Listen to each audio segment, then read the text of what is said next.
The force tugged at him like a rampaging elephant hooked on a fish line, yanking Suze sharply forward. His feet dragged two deep grooves through the mud, and half his body hung out over the edge of the floating island. "Stop this damn pull." Suze's eyes blazed red as he roared.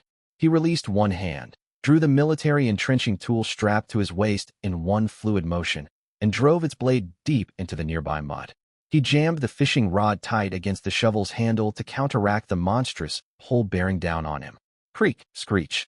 The bamboo fishing rod bent into a precarious U-shape, countless cracks spiderwebbing across its surface, as if it would splinter into fragments at any second.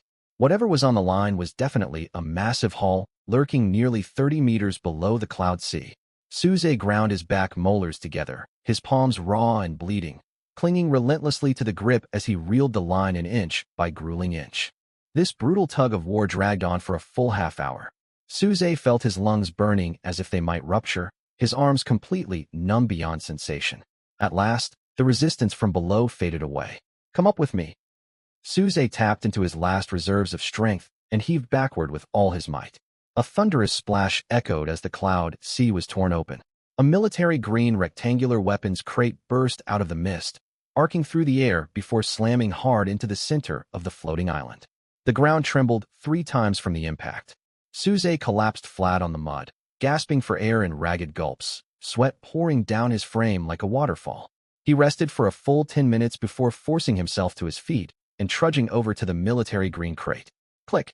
He pried open the heavy metal latches and lifted the lid. Thick foam padding lined the interior, cradling a cold melee weapon crafted with brutal, lethal design. Item obtained.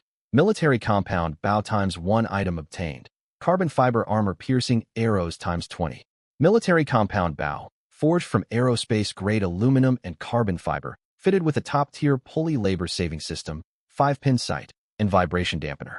It boasts immense draw weight and rapid firing speed, its power enough to pierce heavy armor, pinnacle of cold weapon craftsmanship. Suze's breath hitched as he stared at the brutally elegant bow. Ding. System detected host acquired supplies.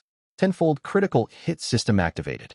Congratulations, you receive military compound bow ×10. Congratulations, you receive carbon fiber armor piercing arrows ×200. Blinding white light flashed, and 10 cold, deadly compound bows alongside 200 razor-sharp carbon fiber arrows spread neatly across the muddy ground at Suze's feet. Ha! This is the perfect cure for a shortage of firepower. Suze let out a wild laugh and snatched one of the compound bows. It felt light in his hands, yet impossibly sturdy. He knocked a carbon fiber arrow onto the arrow rest, hooked his fingers around the string, and drew it fully back. The pulley system kicked in, drastically cutting the required draw weight once fully drawn, letting Suze hold steady to take aim. He lined the 5-pin sight up with a discarded wooden board 30 meters away. He released the string. Twang! A short, sharp hum of the bowstring cut through the air. The carbon fiber armor-piercing arrow streaked forward as a near-invisible black line, tearing through the atmosphere in an instant. Crack! The thick wooden board shattered completely under the impact. The arrow retained enough momentum to bury itself deep in the dirt beyond, only its fletching quivering faintly above the ground. That firing speed, that piercing power. Suze gasped in shock. Compared to the crossbow, the compound bow let him reload and fire several times faster. As long as his stamina held up, he could turn himself into a human volley gun, riddling any monster that dared approach the floating island with arrows. Long-range sniping with crossbows, mid-range rapid fire with compound bows, close-quarters combat with the entrenching tool, all paired with traps and a sturdy stone and timber fortress. Suze's complete defense and firepower arsenal was finally fully established. The frigid period had fully ended. When Suze crawled out of his insulated polar sleeping bag, he could immediately tell the temperature inside his stone and timber fortress had climbed back to a bearable level. Smokeless coals still smoldered quietly in the brazier, yet the bone-chilling cold had vanished entirely from the air. Finally over. This terrible weather treated humans like trash. Suze stretched wide, every bone in his body popping in a crisp staccato. He pushed open the fortress's heavy rot-proof wooden door, ready to greet sunlight for the first time in ages. But the moment the door swung open, his brows slammed tight together. There was no sunlight, no soft breeze. His entire floating island, and every stretch of cloud sea visible to the horizon, was swallowed by a thick, unbroken gray-white fog. Visibility dropped to less than 2 meters. standing in the fortress doorway. Suze could not even make out the wooden palisades he'd hammered into place 10 meters away. A sharp, damp mildew stench hung thick in the air, stinging his nostrils and making him want to sneeze nonstop. What fresh hell is this? Suze ducked back inside and sealed the wooden door tight. He pulled up the regional chat channel, which was already blowing up with panic. The frigid period had just claimed countless lives, and this sudden fog pushed every survivor's nerves to the breaking point. Damn it! What's this fog? I can't see a thing. I have no clue where the edge of my island is. I don't dare take a single step forward in case I fall into the void. Help! This fog is toxic. I breathed a few mouthfuls, and now my head's spinning, my vision's doubled. I swear I saw a ghost waving at me from the clouds. We're doomed. This mist eats away everything. My ramshackle wooden hut already leaks, and now the fog's covered every plank in green mold that crumbles at a touch. Even my last half slab of black bread's gone moldy and rotten. Does anyone have clean drinking water? I'm covered in itching rashes. This fog must be swarming with bacteria. Suze's frown deepened as he scanned the flood of desperate messages. With the extreme cold lifted, the massive volume of water suspended in the cloud sea had violently evaporated, giving rise to this toxic, corrosive fog. Yet what spelled ruin for everyone else posed zero threat to Suze. His fortress was built from high-grade finished stone bricks and rot-proof planks, tightly sealed and impenetrable. The mild corrosion was nothing more than a trivial nuisance to the treated timber, let alone the thick stone masonry. As for bacteria and mildew fumes, Suze glanced at the humming primary water purifier tucked in the corner and smirked. Pure drinking water was the last thing he would ever run short of. Still, hygiene's critical. If someone falls sick in this world, there's no doctor anywhere to help. Suze stroked his chin thoughtfully. He fully suited up, covered his nose and mouth with a damp clean cloth, grabbed his fishing rod and entrenching tool, and stepped back out into the fog. Fishing in this all-encompassing mist was blind guessing at best. Suze walked to the fishing spot at the island's edge and cast his hook out by memory alone. He could not see the clouds sea, nor his float. Everything relied solely on the feedback transmitted up the line to his hands. The only sound surrounding him was the faint rustle of fog swirling endlessly. This utter silence paired with the dread of the unknown would drive anyone with a weak mental constitution to madness. But Suze stood as still as an emotionless statue, gripping the bamboo rod steady, closing his eyes, and channeling every ounce of his focus into the subtle vibrations traveling through his palms. 2 full hours slipped by. Suddenly, a faint tremor traveled up the rod's grip. It was so faint he would have missed it without his complete concentration. A bite. Suze's eyes flew open, his hips coiling to generate force as he hauled the rod backward with all his strength. Splash. The sound of something breaking the cloud sea echoed through the fog. A white medical crate arced through the haze and landed squarely on the muddy ground at Suze's feet. Suze hurried forward and flipped the crate open in one motion. No food or construction blueprints lay inside, only neatly stacked medical supplies. Item obtained. High concentration medical alcohol 1,000 milliliters times 1 item obtained. Potassium permanganate powder 500 g times 1 item obtained. Sterile medical cotton swabs times 1 box. Perfect. Suze's eyes lit up with delight.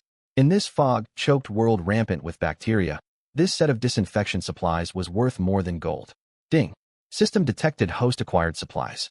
Tenfold critical hit system activated.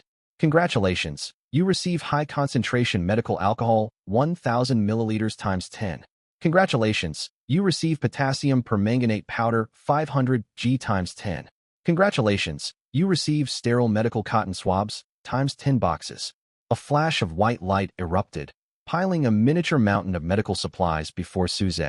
10 large bottles of medical alcohol and 10 tins of dark purple potassium permanganate meant he could disinfect every inch of his floating island 10 times over. Suze immediately hauled all the supplies back into the fortress. First, he mixed a portion of potassium permanganate with purified water to create a pale purple disinfectant spray, thoroughly coating the fortress floors, wall corners, and planters inside and out. Next, he poured out some medical alcohol to sanitize his clothes and skin from head to toe. Once finished, the sharp, clinical scent of disinfectant filled the fortress, chasing away the mildew stench entirely. Suze settled comfortably beside the brazier, listening to the fog churn outside while biting into a sweet, ripe tomato. Amid this fog disaster, he had once again pulled far ahead of every other survivor. The fog had lingered for 2 full days. Over those 48 hours, The number of living survivors on the regional channel slowly dwindled. Most deaths were not from starvation or thirst. Driven insane by the hallucinogenic mist, countless survivors had thrown themselves off the edges of their floating islands into the endless void below. For the past few days, Suze had spent nearly all his waking hours stationed at the fishing spot, like a stone carving. Blind fishing yielded pitifully few catches, yet he understood clearly. To pause his efforts in this desperate world was to sign his own death warrant.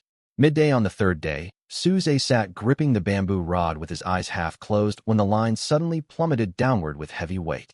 The pull felt dull, lacking the frantic thrashing of sea creatures, yet incredibly heavy, as if the hook had snagged a massive clump of underwater vegetation. Up you come. Suze drove his feet deep into the mud, veins bulging along his arms as he leaned backward sharply. Creak. The cracked bamboo rod groaned under the unbearable strain. Suze gritted his teeth, hauling the line back little by little. With visibility non-existent in the fog, the unseen resistance sent his adrenaline surging wildly. Splash! At last, a huge dark shape burst free from the cloud sea and was dragged onto the muddy island surface with a heavy crash. Suze gasped for breath and focused his gaze. It was an enormous cage woven from rough bamboo strips, wrapped in a layer of waterproof oilcloth on the outside. What shocked Suze most was the soft clucking sound drifting out from within the cage. Wait, live creatures! Suze's pupils widened, his heart hammering against his ribs. He tore off the oilcloth wrapping and peered through the gaps in the bamboo weave. Huddled trembling inside the cage were two feathered domestic fowls with alternating black and white plumage. One bright rooster with vivid scarlet comb, and one plump laying hen. Item obtained. Live speckled chickens 1 rooster, 1 hen times 1 pair system tip. World rule enhanced superior breed with extreme disease resistance, outstanding egg-laying output, and tender, flavorful meat. Ha! Chickens. I actually fished up live chickens. Suze nearly jumped for joy. Live poultry was a game-changing resource in this world. They meant an endless supply of fresh eggs, and more importantly, the chance to build a fully self-sustaining ecosystem on his floating island. The mechanical system chime sounded right on cue. Ding. System detected host acquired supplies. Tenfold critical hit system activated. Congratulations, you receive live speckled chickens times 10 pairs 10 roosters, 10 hens. In the next instant, 10 identical bamboo cages materialized on the muddy ground before Suze. 20 live speckled chickens clucked and fluttered inside, filling the lifeless floating island with vibrant life. I've struck gold. Suze tossed his fishing rod aside and rubbed his hands excitedly. He sprang into action, hauling out extra rot-proof planks and stone bricks to start construction in the empty space at the rear of the island. Working with high-grade construction materials made building a chicken coop trivial. In less than 2 hours, a sturdy 3-square-meter coop stood finished, windproof and rainproof, its floor lined with dry straw. Suze herded all 20 speckled chickens inside, filled a cracked wooden basin with purified water, and tossed in chopped leftover black breadcrumbs and fresh cabbage leaves for feed. The system-enhanced chickens were clearly starved, flapping their wings as they scrambled to eat ravenously. That evening, when Suze checked the coop, he was delighted to find 8 warm red-shelled eggs nestled in the straw bedding. This egg-laying rate is absolutely incredible. Suze laughed out loud. He carefully tucked the 8 eggs into his pocket and hurried back to his stone and timber fortress as if guarding priceless treasure. He lit a fire under the cast-iron wok. Suze rummaged through a wooden crate and pulled out a block of fatty luncheon meat, slicing off a chunk to toss into the heated pan. Sizzle. Rich grease rendered out instantly. He cracked 3 red-shelled eggs into the wok. Golden egg liquid puffed up in the hot oil, releasing a rich, savory aroma. Next, he tossed in chopped fresh tomato chunks and sprinkled a pinch of refined salt over everything. Bright red and yellow hues swirled together in thick simmering sauce. In less than 10 minutes, a steaming plate of tomato scrambled eggs was ready. Ignoring the heat, Suze shoveled mouthfuls straight into his mouth with a wooden spoon. This is unbelievably delicious. The tender egg paired with the tart sweet tomato exploded with flavor across his taste buds. Trapped in the fog where every breath filled survivors with dread, he sat safe within his impenetrable fortress enjoying a hot, hearty meal, truly a luxury fit for royalty. Full and content, Suze leaned back against the wooden wall picking food from his teeth and casually pulled up the regional chat channel. The atmosphere in the chat had sunk to crushing despair. I can't take it anymore. There are ghosts in this fog. I just heard someone call my name right out of the mist. I heard it too. The voice was right at the edge of my island. Monsters must have climbed up. Help me, I don't want to die. I'll hand over all my timber to whoever saves me. Panic and claustrophobia twisted human minds easily, and the mild hallucinogenic properties of the fog were tearing apart the fragile mental stability of every survivor. Amid the flood of desperate cries, an unfamiliar username popped up abruptly. The sender's ID was Bikesioshing, with an avatar of a man wearing sunglasses. Everyone stay calm. I'm Bikesioshing, seller of top-secret survival intelligence. This fog hides invisible monsters that feed on human fear. I hold an exclusive fog survival guide. Follow its instructions, and you will live through this safely. No steep price of $998, just 10 units of timber plus 1 ration of food, and the guide is yours. As soon as this message appeared, the survivors teetering on the brink of collapse latched onto it like a lifeline. Master Bikesioshing, I have timber. I have half a slab of black bread. Sell me the guide quickly. Please, send me a copy first. I'll send you the supplies once the fog lifts. I've sent the trade goods, send the guide right away. Within a single minute, the channel flooded with messages begging to purchase the guide. Suze stared at the screen and let out a cold scoff. Now every random person thinks they can play charlatan and fool desperate people. He was curious to see what worthless garbage this so-called guide contained. Suze traded 2 planks of timber to a survivor who had just bought the guide in exchange for a screenshot. When he opened the image, he nearly laughed out loud. Sloppy scribbled lines covered the page. The fog monsters fear blood. Slice open your wrist and drip blood all along your island's edges to perform a blood offering. Once the monsters drink their fill of blood, they will retreat automatically. Important rule: the blood flow cannot stop. Disgraceful, this is a scheme to kill people for supplies. A sharp flicker of anger crossed Suze's eyes. Cutting open a wrist in this bacteria-ridden fog? Before any monster could reach them, infection or fatal blood loss would kill them outright. This Bikesioshing was exploiting mass panic to hoard supplies without a single care for other survivors' lives. You want to profit off people's deaths? Not while I'm around. Suze stood and walked over to the chicken coop. In one swift motion, he slaughtered a plump rooster cleanly. He plucked its feathers, gutted the carcass, and rinsed the meat thoroughly. Suze cut a thick slab of chicken breast, pounded it tender with the back of his knife, and seasoned it with black pepper and fine salt. He heated the cast iron wok and dropped the chicken breast inside. Sizzle.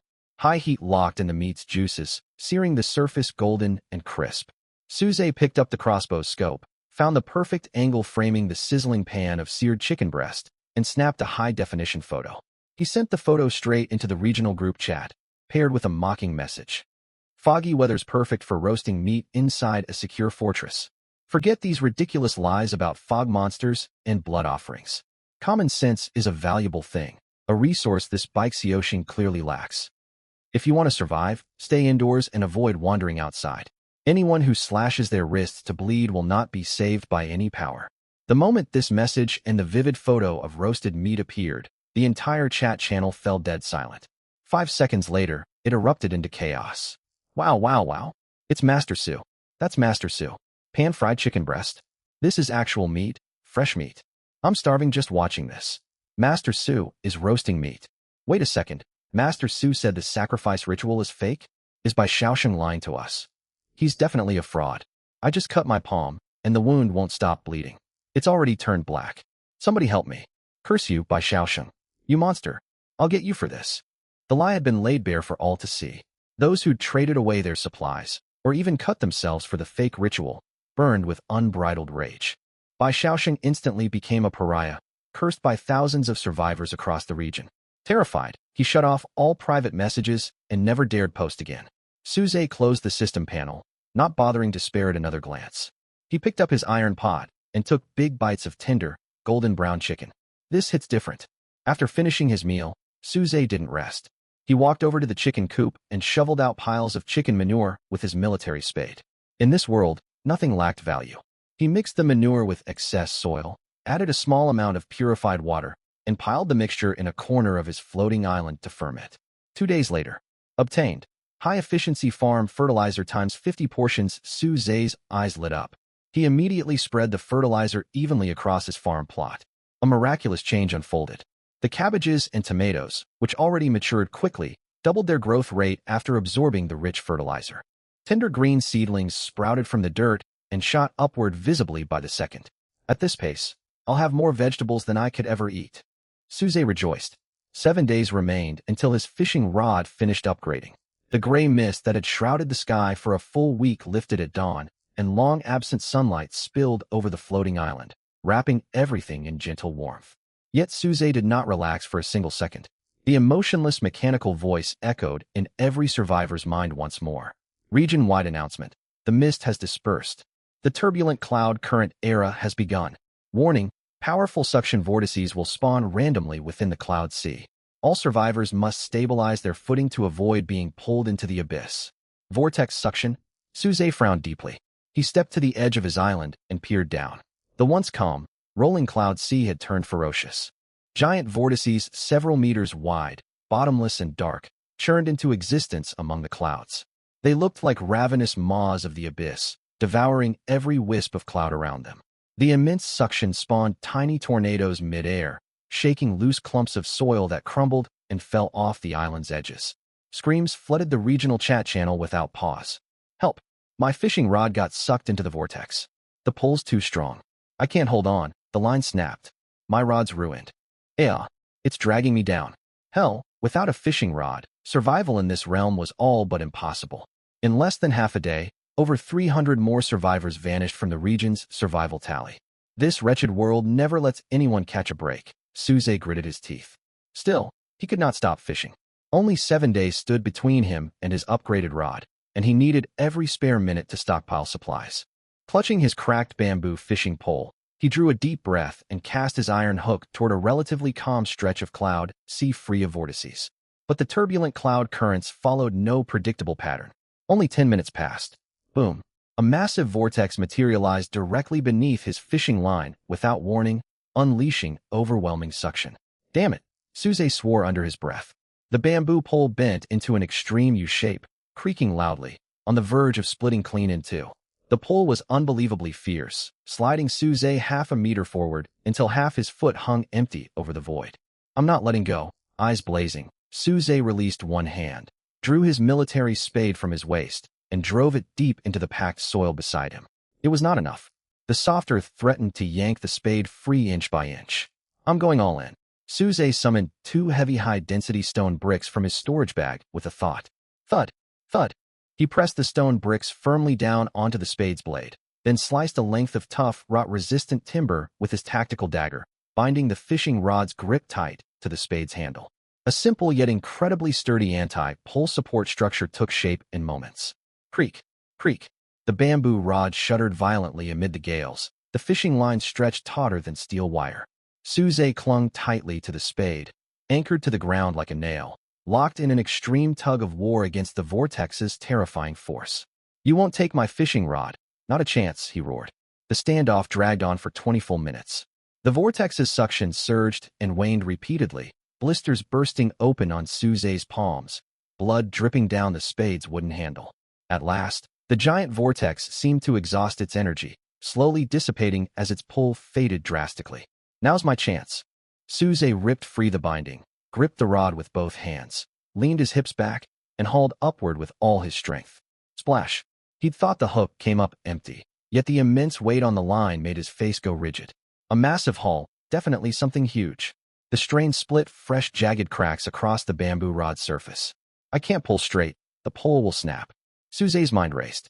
He tossed the bamboo rod aside and wrapped both hands around the plant fiber fishing line directly. Ugh! The thin cord bit deep into his flesh, searing agony shooting up his arms. He refused to release his grip, grabbing his military compound bow from his pack at once.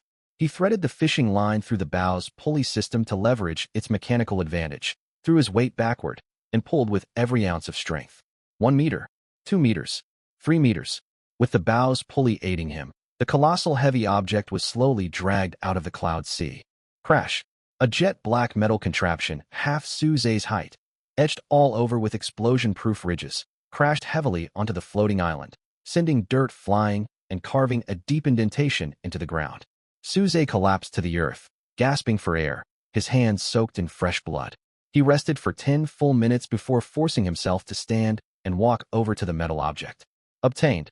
Heavy military safe ×1 prompt. Forged from high-strength titanium alloy. Explosion and fireproof, fully airtight internally. Cannot be opened without the access password. A military safe. Suze's eyes widened to the size of saucers. This container had to hold top-tier supplies, but the complex digital password lock left him stumped.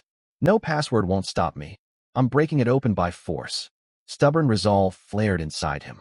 He drew his multi-purpose military spade and slammed its edge against the safe seams. Clang. Sparks sprayed outward. The shock sent a numbing jolt up Suze's wrists, yet not a single scratch marred the safe's surface. This thing's unbelievably tough. Time for heat. Suze hauled dozens of pounds of high-quality smokeless coal and stacked it in a ring around the safe, then lit the pile ablaze. Whoosh. Intense fire wrapped the metal container entirely.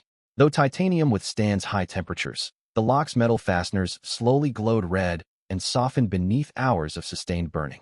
2 full hours passed. Now, Suze pulled on thick heat-resistant gloves, lifted the spade, and hacked furiously at the glowing red lock mechanism. Clang, clang, clang, crack. After brutal punishment from heat and brute force, the unbreakable lock fastener split apart. Suze kicked the heavy metal door wide open, a cold metallic scent washing over him. 2 items lay neatly inside. Obtained. Portable military purified shower system, ×1 obtained. High molecular insulated water tank, 200 L ×1. Suze's breath caught in his throat as he stared at the equipment. A shower system? In this cruel world where even clean drinking water was fought for with lives, he could take hot showers? Before he could celebrate, the mechanical system voice chimed again. Ding. Detected new supplies acquired. Tenfold critical hit system activated. Congratulations. Portable military purified shower system, ×10 awarded. Congratulations. High molecular insulated water tank ×10 awarded. A flash of white light filled the air, and 10 brand new shower sets alongside 10 massive insulated tanks piled across his floating island. Ha! This is incredible. Suze laughed aloud. He immediately set up one complete unit in the corner of his stone and timber fortress, filled the insulated tank with purified water from his basic water purifier, and connected the tank to the shower's built-in heating module. 10 minutes later, Suze stripped bare and stepped under the shower nozzle, flipping the power switch. Splash! Scalding purified water poured from the head, wrapping him in thick white steam. Water streamed down his defined muscles, washing away days of mud, sweat, and split, bloody blisters on his palms. This is perfect. Suze tilted his head back, letting hot water crash against his cheeks, releasing a long, relieved sigh. In a world where a single sip of clean water demanded mortal risk, an unrestricted hot shower was pure luxury. The high-temperature water washed away every trace of grime and unwound the unrelenting tension coiled in his nerves for days on end. He stood under the spray for 20 full minutes before reluctantly shutting it off. He dried his body and pulled on a fresh set of tactical windbreaker gear, feeling reborn from the inside out. Pushing open the thick, rot-proof wooden door of his fortress, he found the world outside still trapped in apocalyptic chaos. The turbulent cloud currents raged harder than ever, frigid mist swirling and tearing through the sky amid howling winds. Suze walked to the island's edge, his brow furrowed tight. The situation was far worse than he'd anticipated. The bottomless giant vortices no longer churned only deep within the cloud sea.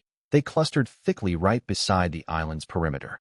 Their invisible, crushing suction acted like giant files, gnawing away at the floating island's foundation. Clumps of loose soil peeled off visibly, shredded into dust, and pulled down into the endless abyss. I can't let this keep going. The island is shrinking. A sharp sense of urgency settled over Suze, his gaze cold and sharp. 7 days remained until his fishing rod upgraded automatically, and only 15 days separated him from the second, far more violent cloud tide. He had to expand his 30-meter deep fishing grounds within those 7 days, preparing every possible resource to weather the incoming tide. Suze turned back into the fortress and retrieved a thick nylon rope. He tied one end securely around his waist, fastening the other tightly to the heaviest steel support beam inside his shelter, and knotted it solidly. He tugged hard twice to confirm the connection would not fail. Braving winds powerful enough to hurl him off the island, he trudged slowly to his fishing spot. Fishing amid zero visibility and swarms of vortices was nothing short of gambling with his life. The regional chat channel devolved further into chaos. Help! A huge chunk of my island's edge collapsed. My wooden hut is about to fall. Don't cast your line. Overlapping vortex suction is devastating. Someone from a neighboring district was dragged into the abyss along with their shack. Not a trace left. My fishing rod snapped. I'm done for good. Can anyone spare some food? I don't want to starve to death. Desperate cries flooded the screen, the combined force of overlapping vortices mercilessly cutting down underprepared survivors one after another. Suze watched the chaos indifferently and closed the system panel.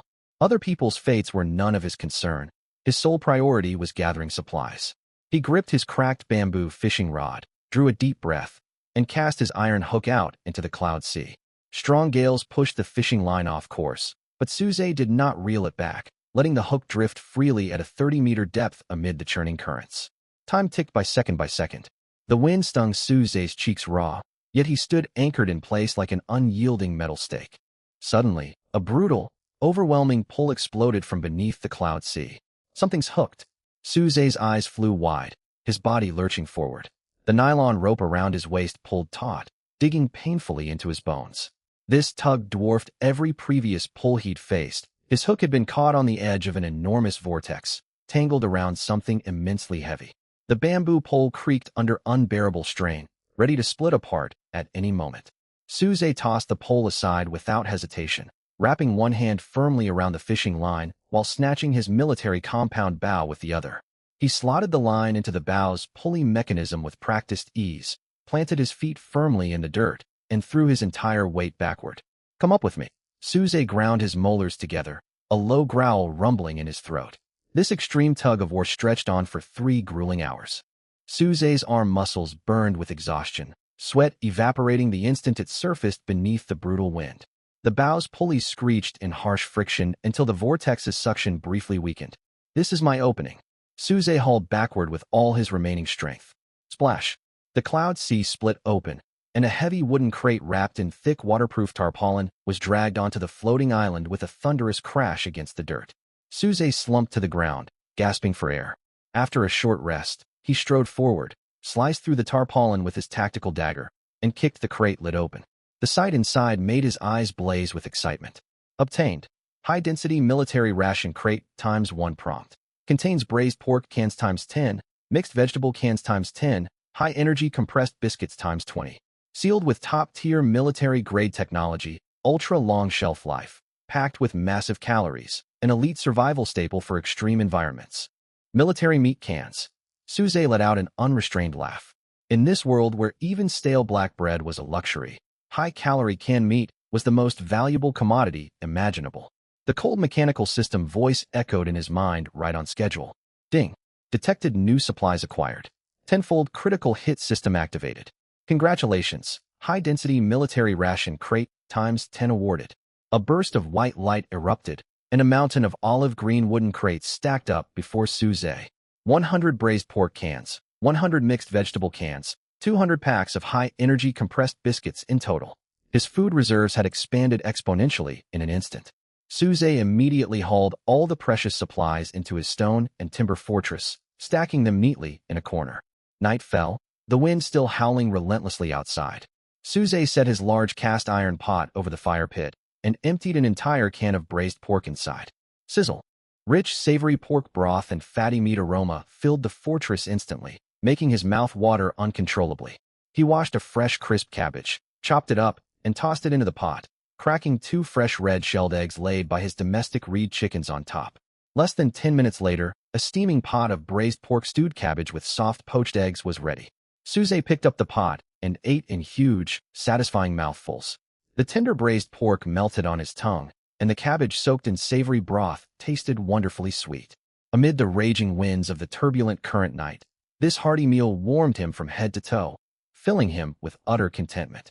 Full and satisfied, Suze leaned against the wooden wall and opened his trade panel. He still held 9 complete portable military purified shower systems. Hoarding them took up precious storage space, so he planned to trade them for vital survival gear or rare construction materials. Just as he prepared to type out his trade listing, a private message alert popped up in the bottom right of his vision. The sender's profile picture featured a woman with neat bobbed hair and sharp, capable eyes. Suze raised an eyebrow and opened the message. The sender's name was Lin Qingya. While most survivors used landscape photos or silly memes as avatars in the regional channel, she'd uploaded a clear photo of herself. The woman in the shot had distinct, defined facial features, no makeup at all, exuding a wild, resilient charm. "Hello, Suze. I'll cut straight to the point. Look over my goods first." Her message was concise, devoid of begging, sob stories, or moral manipulation. Right after the text, a high-definition screenshot of supplies followed. Suze's pupils shrank the second he saw the contents. Item preview.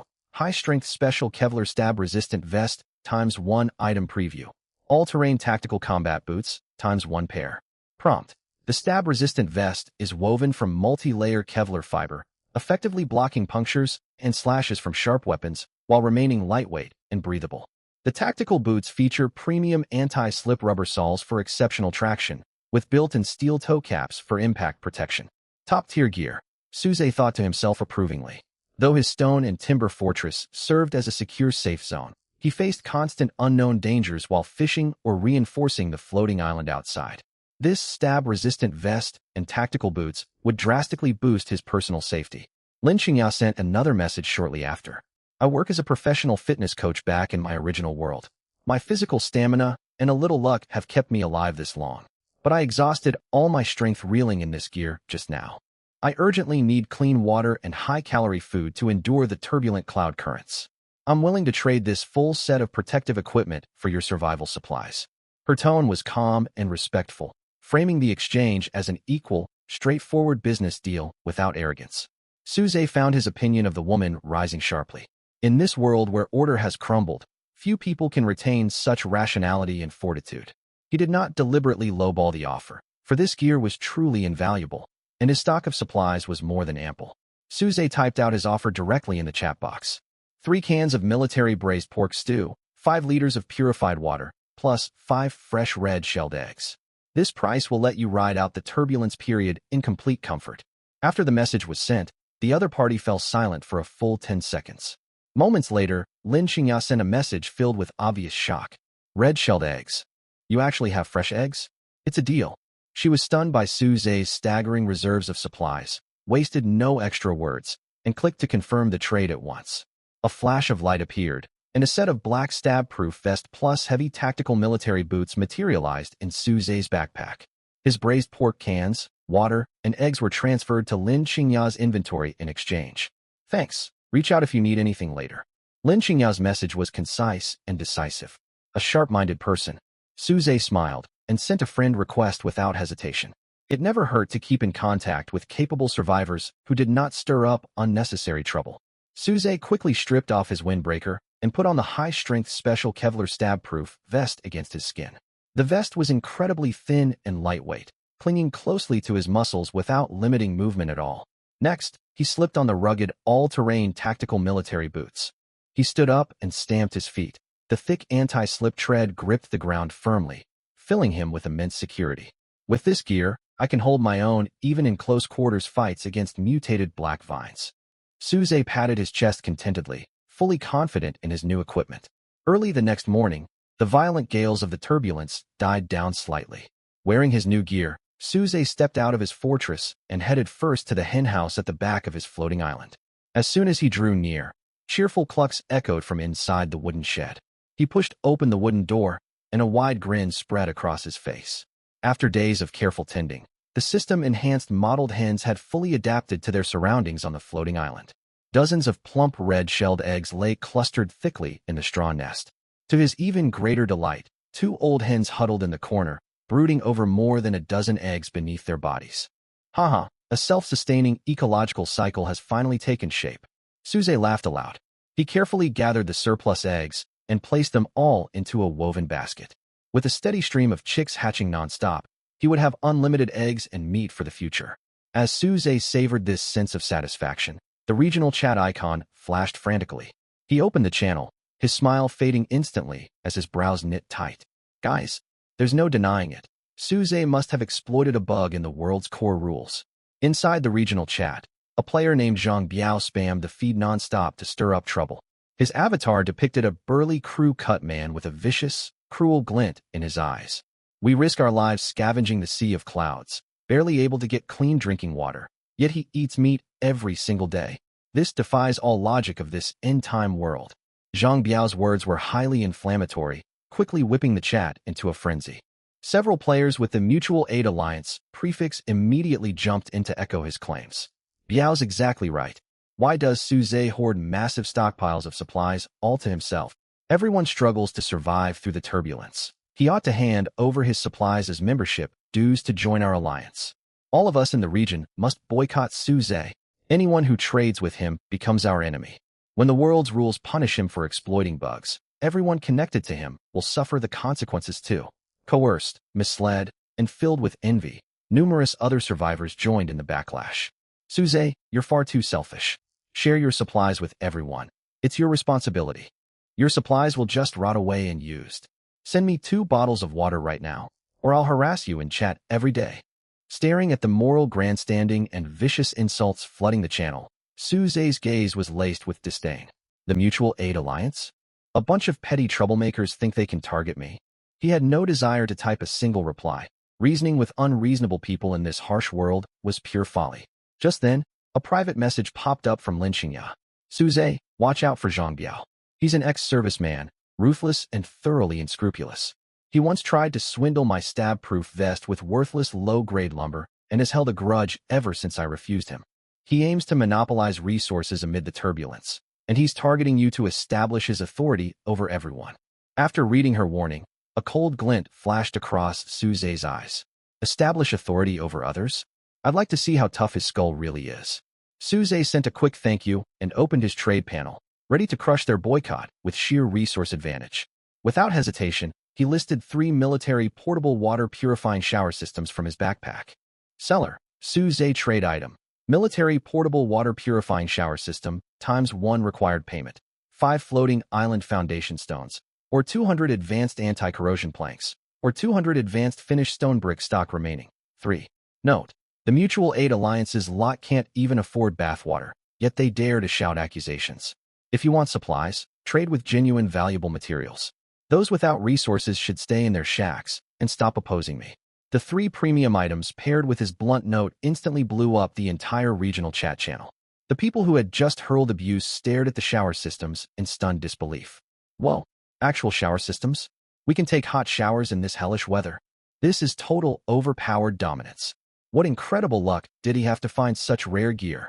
Many veteran survivors who'd stayed hidden to gather resources ignored the boycott and rushed to place bids at once. Lord Su, I'll offer 5 floating island foundation stones. Please accept my trade. I'll trade 200 stone bricks plus 50 planks for 1 set. I've despised Zhang Biao for ages. In less than a minute, all 3 shower systems were snatched up in an instant.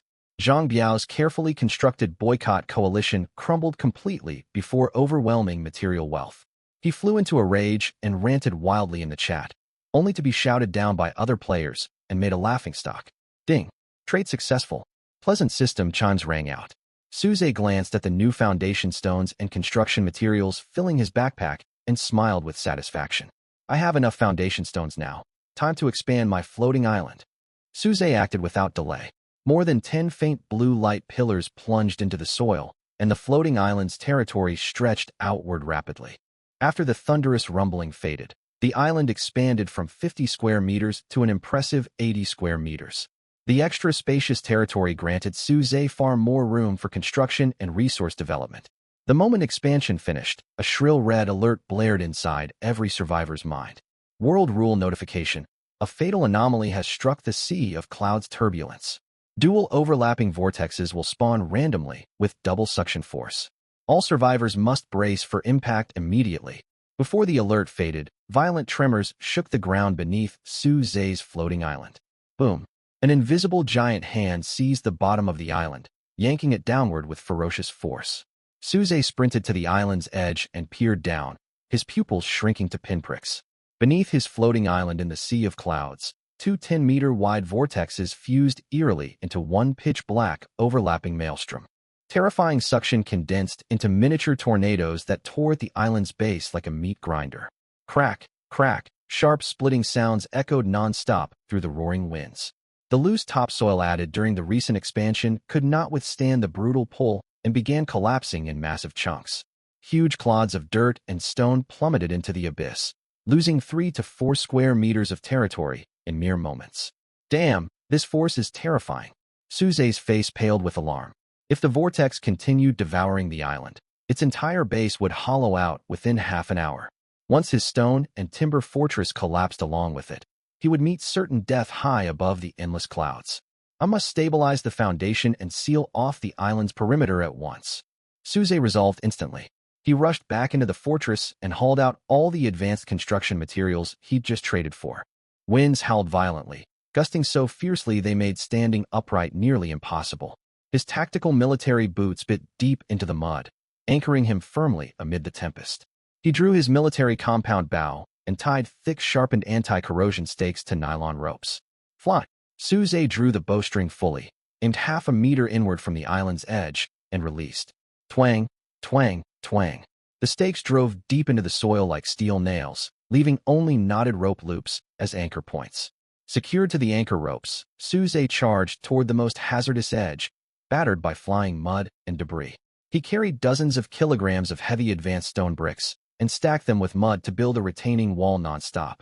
His goal was to erect an unbreakable stone barrier around the perimeter to shield the island's coarse soil.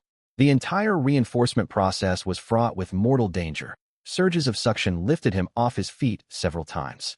Only the nylon rope fastened around his waist and the traction of his military boots pulled him back from the brink of falling into the void.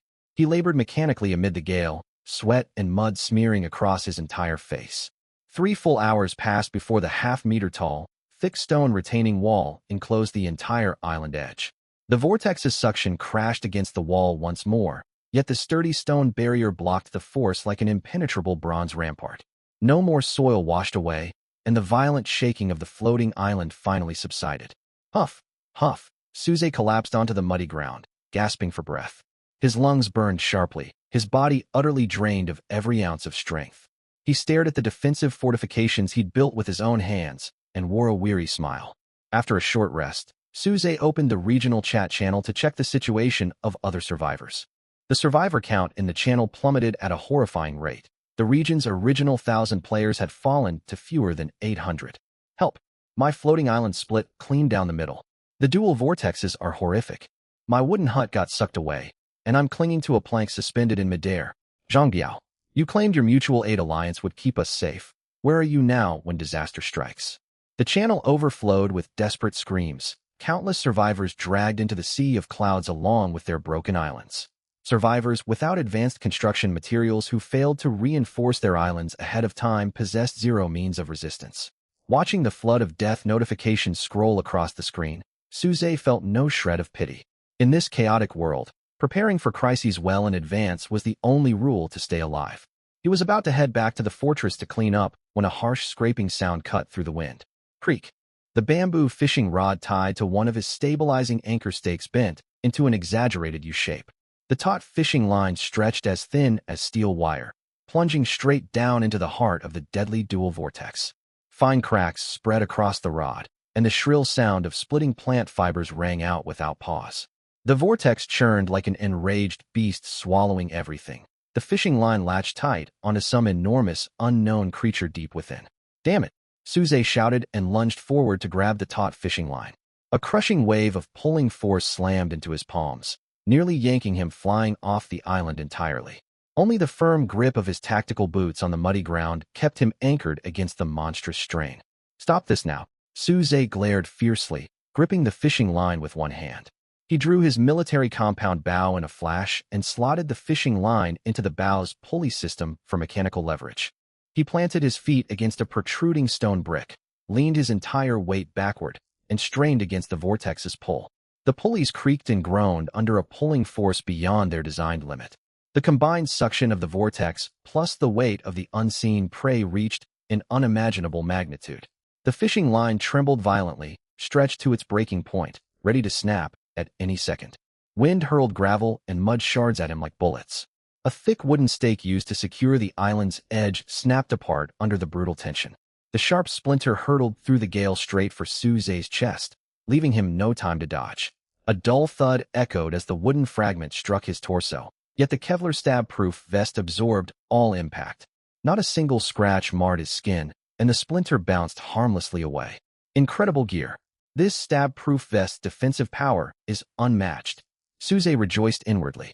He pushed through his exhaustion, pouring all his physical strength into holding fast to the fishing line. Bulging veins coiled across his arms like twisting dragons, sweat mixed with mud dripping steadily from his jaw. This was a brutal battle testing both raw stamina and unyielding willpower. 1 full hour passed, his arms numb beyond sensation, only sheer grit driving him to reel the line mechanically. At last, the vortex's violent pulling force faltered for a split second. "This is my chance, come up!"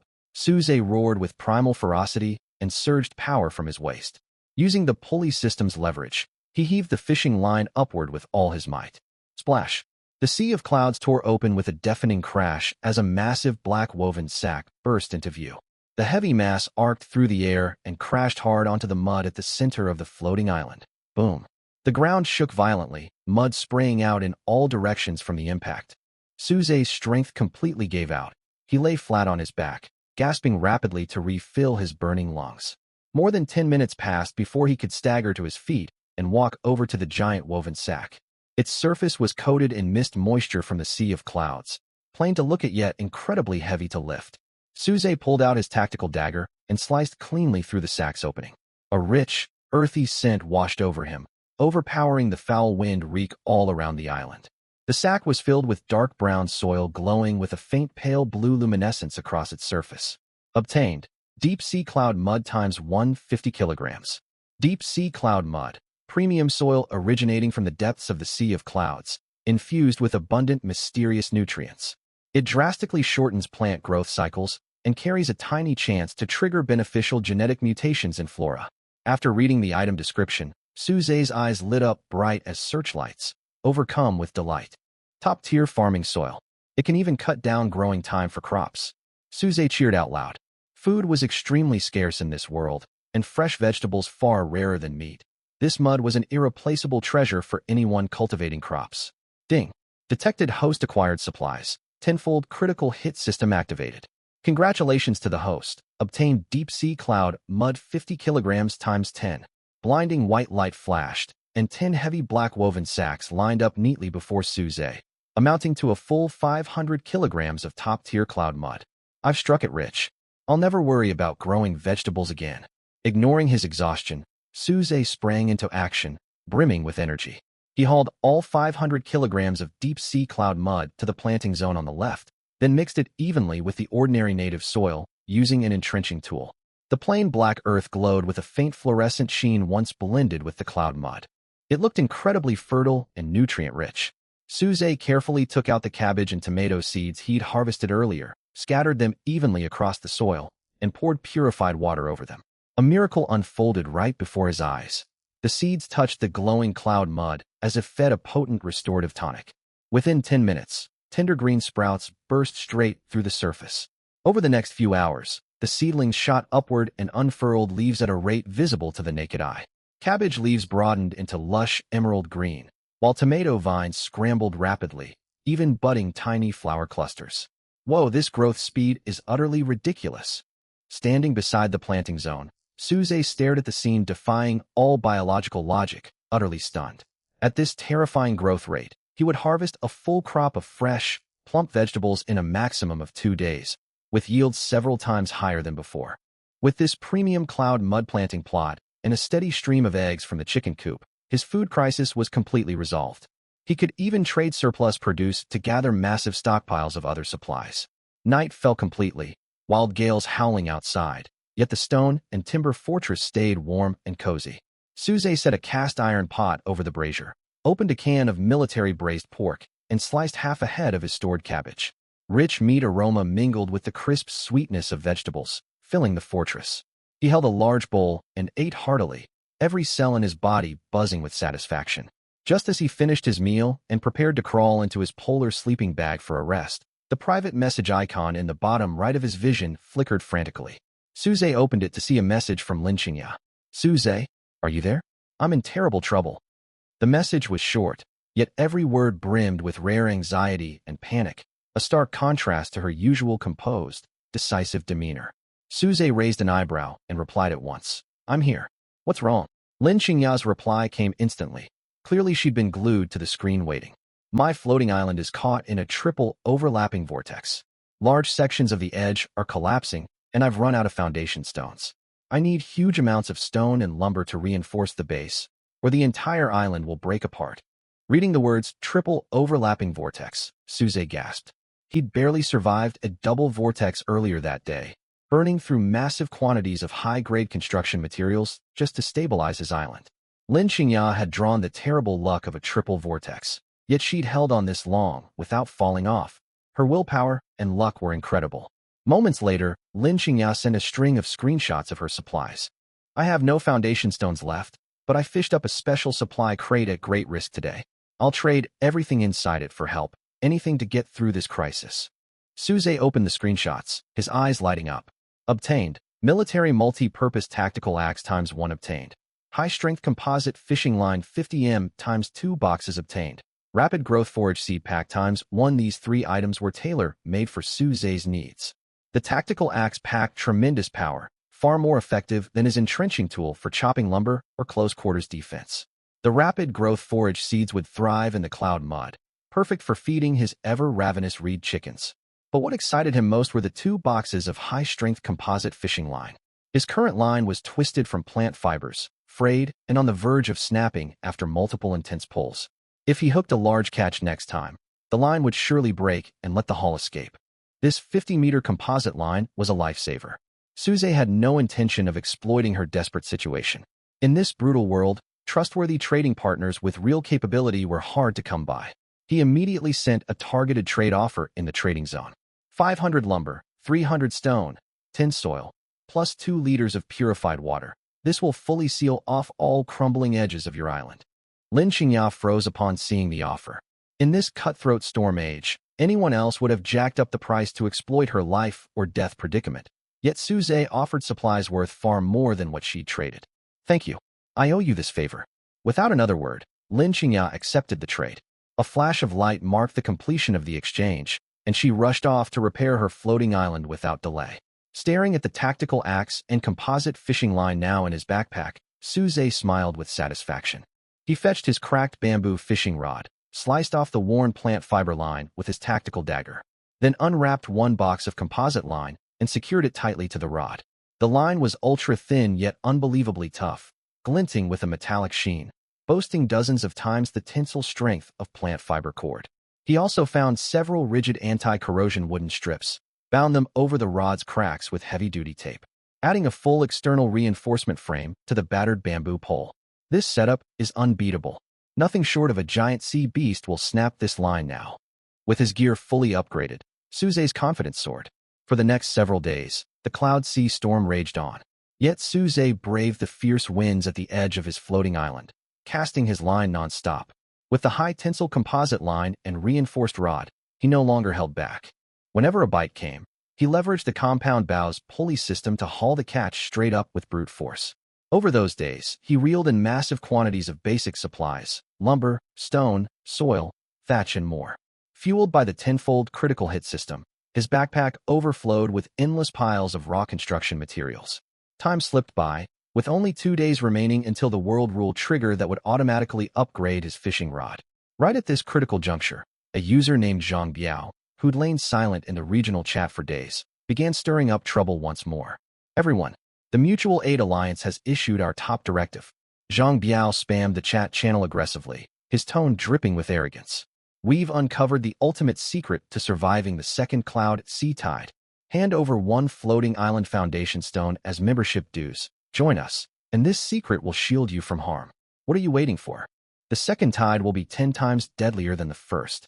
Without our secret, you'll all perish. 1 foundation stone buys your life. This deal is unbeatable.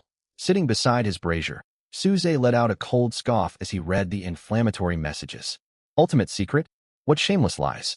This crude pyramid scheme tactic was old news back in the civilized world. Yet in this despairing realm where death loomed at every turn, many panicked survivors would grasp at any straw. Brother Biao, I'll pay. I risked everything to fish up a foundation stone just now. I'll trade it to you right away. Please tell me the secret. I'll pay too.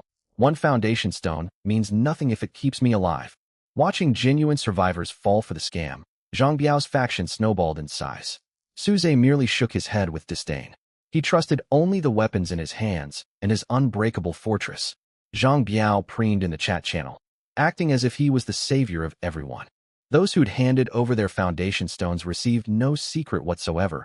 Instead, they were brainwashed into becoming his mouthpieces, shouting on his behalf in the channel. All you cheapskates refusing to hand over a stone, just wait for death.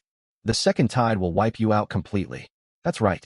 Stick with Brother Biao, and you'll live comfortably with plenty of supplies. Suze ignored the loud ranting of this petty troublemaker. He knew full well there was no secret at all. Zhang Biao was exploiting mass panic to hoard foundation stones and expand his own floating island's territory. When the tide arrives, these fools won't even understand how they died. Suze closed the chat channel, grabbed his reinforced fishing rod, and strode toward his fishing spot. This marked the second day before his fishing rod's scheduled upgrade. Wild frigid winds still whipped across the skies, yet vortex activity seemed slightly less frequent than in previous days. Suze cast his baited iron hook far out into the cloud sea, letting the line sink to the maximum depth of 30 meters. This depth was the hard limit of the newcomer protection zone. He knew the deeper he fished near this boundary, the more valuable the items he would reel in. Minutes ticked by, until the float suddenly plunged straight down, vanishing beneath the cloud sea's surface. A heavy, sluggish pull surged up the composite fishing line, not frantic thrashing, but a dead, immovable weight, as if he'd hooked a submerged mountain. Massive haul, this is top-tier treasure. Suze's eyes sharpened, feet planted wide in a stable stance. He threaded the fishing line through the compound bow's pulley system, leaned backward, and channeled strength through his waist. Creak, creak. The composite line stretched taut, emitting a shrill whine. Without the upgraded heavy-duty line, the cord would have snapped instantly at that first tug. Gritting his teeth, his arm muscles bulging, Suze hauled the line back inch by inch, laboring like a tireless machine. The struggle lasted 2 full hours. Suze's stamina neared depletion, his stab-resistant uniform soaked through with sweat. Finally, a deafening splash echoed as a square, immensely heavy steel supply crate burst from the cloud sea and was dragged onto the floating island. It crashed onto the ground with a dull metallic boom, denting the earth beneath its weight. Dropping his fishing gear, Suze gasped for air. He stepped forward, pulled out his newly acquired military multi-purpose tactical axe, and swung hard at the crate's lock. Clang! Sparks flew, and the lock snapped cleanly apart. Suze lifted the heavy steel lid, and his breath caught in his throat. No food or blueprints filled the crate, only neatly stacked sheets of matte silver-gray metal plates with a cold, solid texture. Obtained. High-strength titanium alloy armor plate 1 SQM x 10 prompt. Forged with top-tier military technology, ultra-tough, yet lightweight. Resists strong acid corrosion and severe physical impact. Core rare material for constructing an impenetrable ultimate fortress. Titanium alloy armor plates. Suze trembled with excitement. His current stone and timber fortress was sturdy, yet thick mutant black vines could still crush its walls. With these plates, his stronghold would transform into an unbreachable steel bastion. The mechanical system chime rang out once more, a sound sweeter than music to his ears. Ding! Detected host acquired supplies. Tenfold critical hit system activated. Congratulations to the host. Obtained high-strength titanium alloy armor plate 1 SQM x 100. Blinding white light erupted, and a mountain of 100 titanium alloy plates piled up before Suze. Their cold metallic luster glinted under the dim sky, radiating an overwhelming sense of security. Ha! This is incredible, absolutely fantastic. Suze immediately set to work reinforcing his fortress. He hefted the tactical axe and entrenching tool, hauling each titanium plate to the outer walls of his stone and timber stronghold. Using the hammer end of the tactical axe, he drove the special steel nails included with the crate deep into the stone blocks and anti-corrosion planks, fastening the titanium plates firmly over the entire exterior. The constant clang of hammering echoed across the floating island for an entire day. When the final plate was secured over the front door, a seamless, cold steel fortress stood complete, shimmering with metallic sheen. Suze stepped back before the structure and swung his tactical axe hard against the wall. Clang! The axe blade left only a faint white scratch on the titanium surface. Not a single dent to be seen. Defense maxed out. Bring on the second tide. Even a colossal sea monster couldn't breach this place. Night fell again. Suze lit the brazier inside his steel fortress and stewed a pot of tinder cabbage freshly grown from the cloud mud. Just then, a private message popped up from Lin Xingya. It was a selfie. Her face smudged with mud, exhaustion etched deep in her gaze, yet her sharp, valiant aura still shone through. In the background, the edges of her floating island were fully sealed off with stacked stone and lumber. I wouldn't have saved my island without your supplies.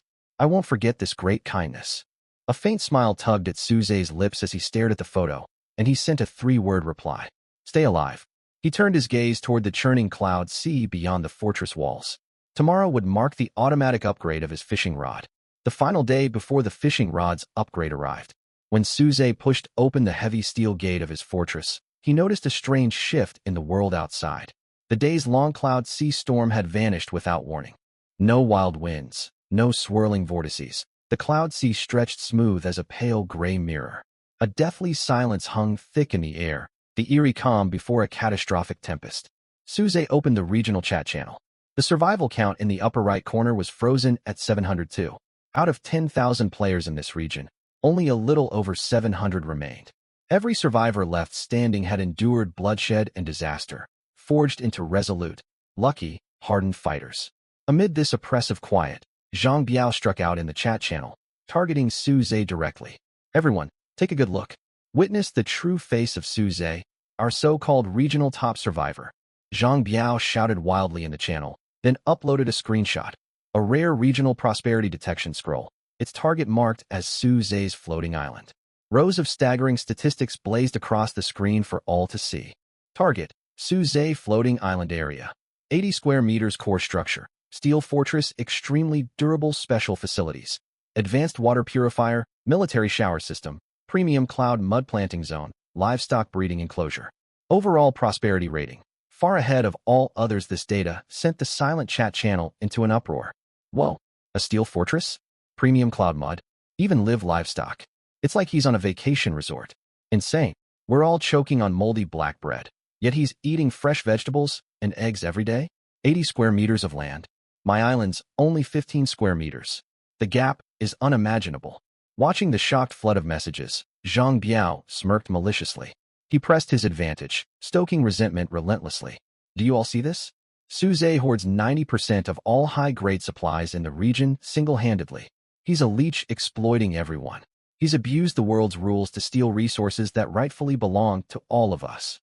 We suffer and die in the storms, while he hides in a steel fortress taking hot showers. Why should he get to live in such luxury? Zhang Biao's words cut like poisoned blades, sinking deep into survivors consumed by jealousy and despair, who'd long lost all rationality. You're right. Why does he get to live so comfortably? Make him hand over all his supplies. Down with the leech. Split his resources evenly among us. Satisfied he'd whipped the crowd into a frenzy, Zhang Biao revealed his true trump card. Everyone, I hold a rare item. Targeted floating island tether rope. If we unite our islands and link them together, we can forcibly drag our entire group alongside Suze's island.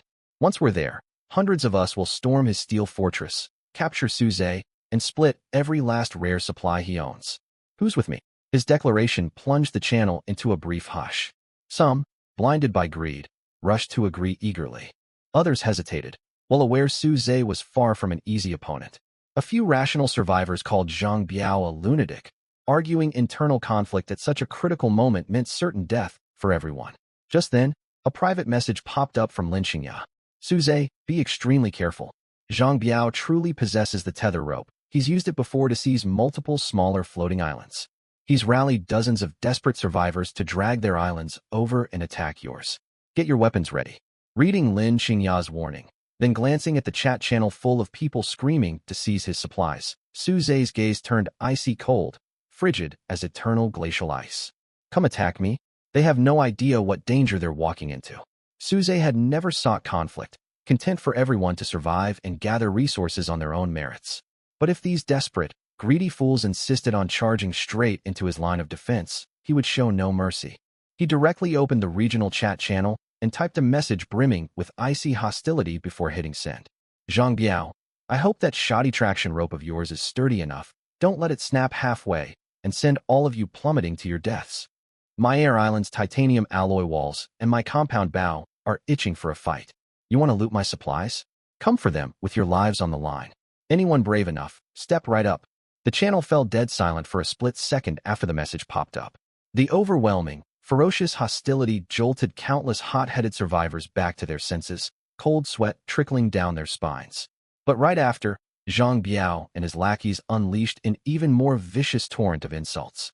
Suze shut the channel without a second glance, not bothering to read another word. He lifted his gaze, staring fixedly toward the end of the ash-gray cloud sea, quietly waiting for midnight to arrive. Night fell completely. The entire cloud sea world sank into an oppressive hush. The violent gales and chaotic currents that had raged for days had vanished entirely. Not a breath of wind stirred the air, only thick ash-gray mist clinging to every side of the air islands like viscous glue. This eerie calm before the storm felt far more unsettling than the raging tempests before it. From the chicken coop at the rear of his island, faint clucks from the speckled hens drifted over, crystal clear in the pin-drop, quiet atmosphere. Suze was fully geared up. He wore lightweight, yet tough Kevlar stab-resistant armor, all-terrain tactical combat boots, a multi-purpose military tactical axe clipped to his waist, and gripped his devastating military compound bow in both hands. He sat broad-shouldered at the gate of his steel fortress, his frigid eyes locked on the churning cloud sea ahead.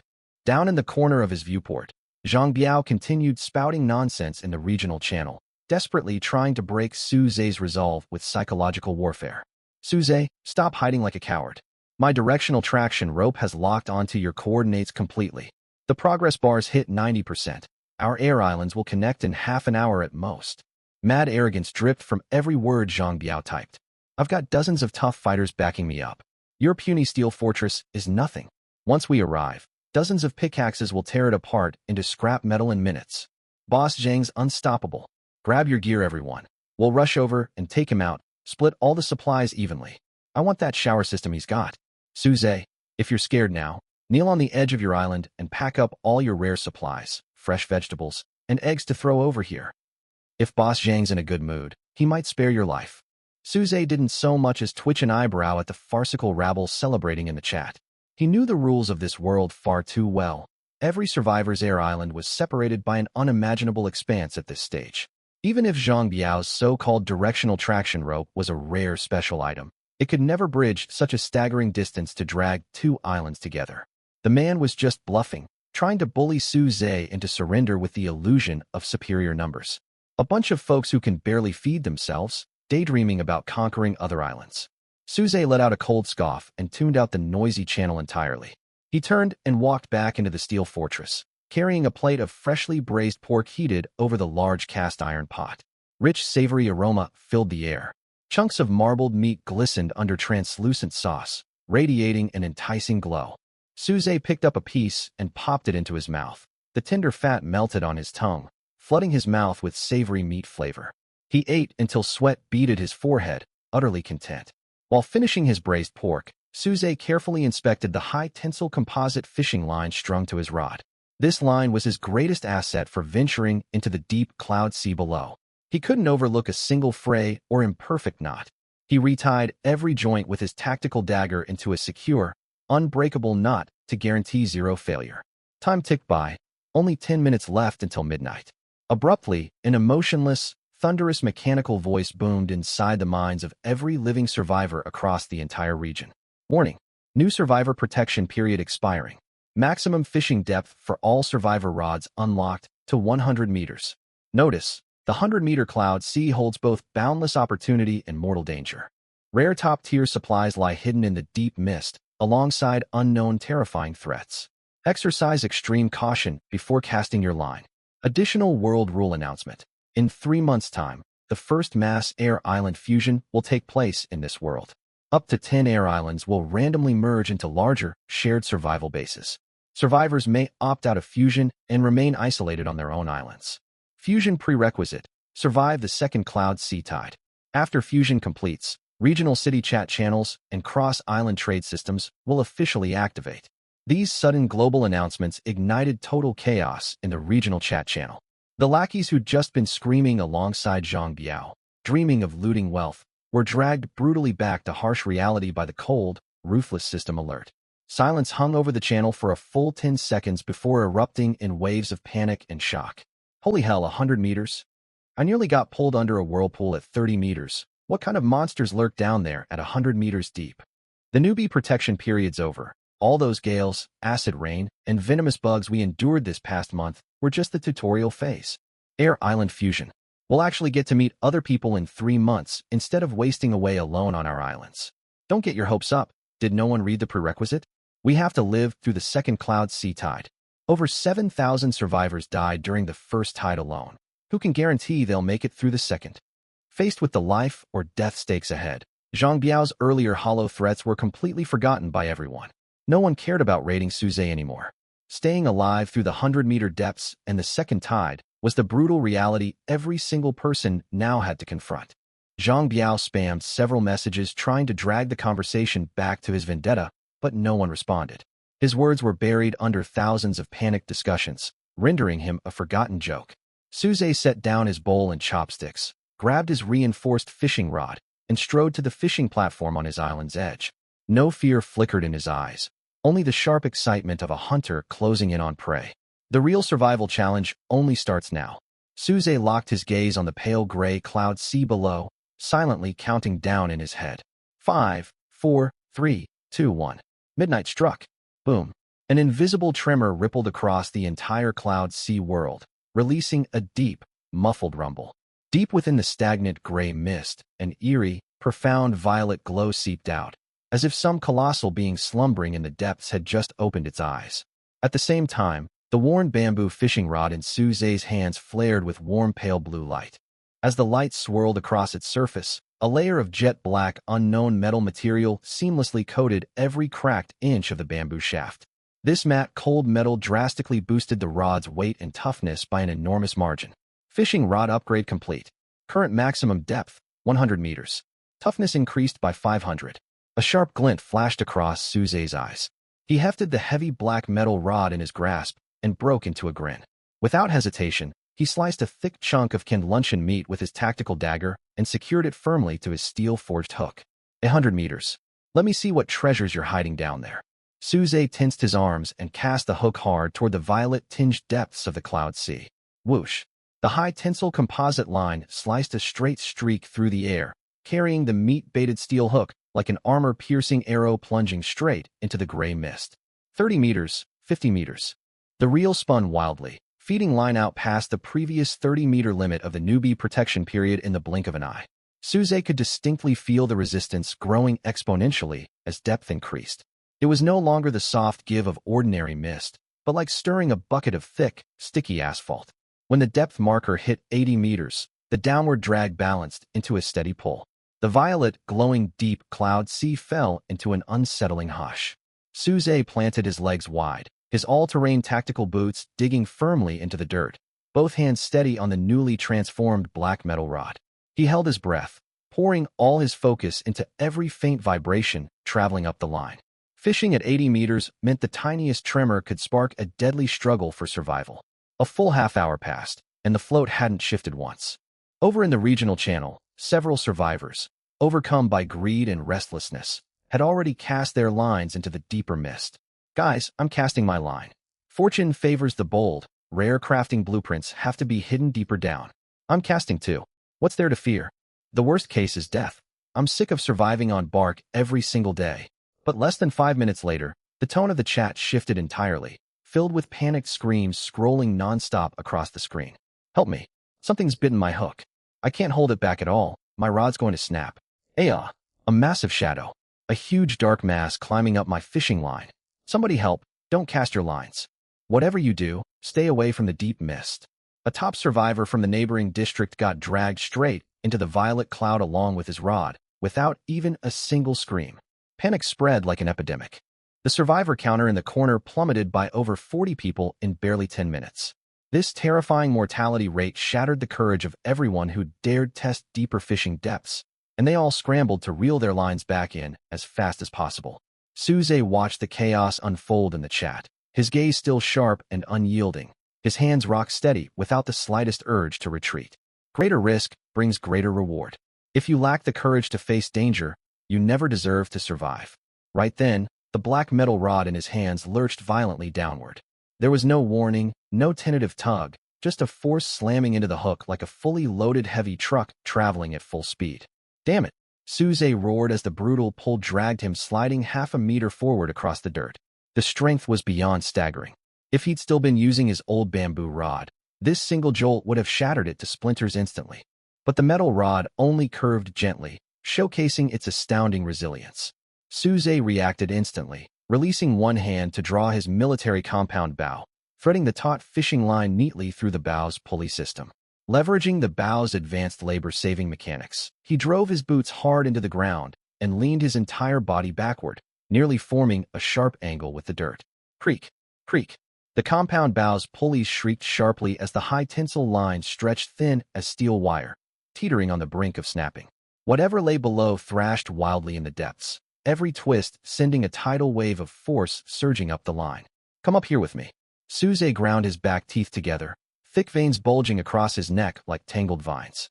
He abandoned all subtle technique, relying purely on his formidable physical stamina and the mechanical aid of the bow to engage in a brutal test of brute strength and endurance.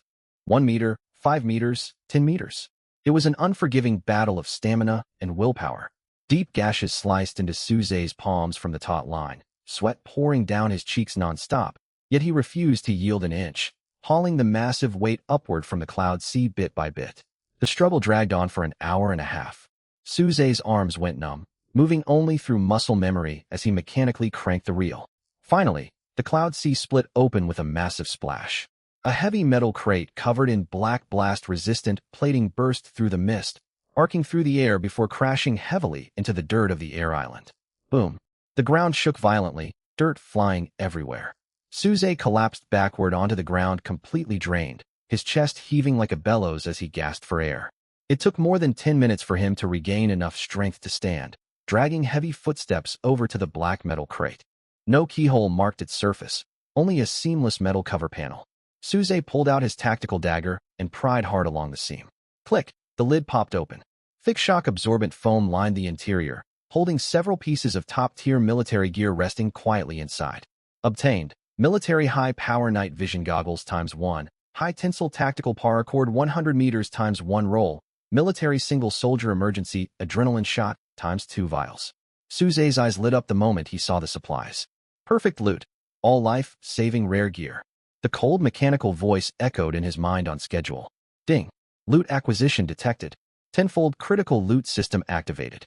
Congratulations. Military high-power night vision goggles ×10, high-tensile tactical paracord 100 meters ×10 rolls, military single-soldier emergency adrenaline shot ×20 vials. Blinding white light flashed, and the open ground before Suze piled high with the 3 rare supply items. 10 military night vision goggles, 10 spools of unbreakable tactical paracord, and 20 adrenaline shots capable of boosting human physical limits and sustaining life in critical emergencies. Suze picked up a set of night vision goggles and strapped them to his head, pressing the power button. His vision shifted instantly to crisp fluorescent green. He walked to the island's edge and glanced down into the pitch-black violet-tinged cloud sea below. With the night vision active, the mysteries hidden in the deep mist were partially laid bare before him.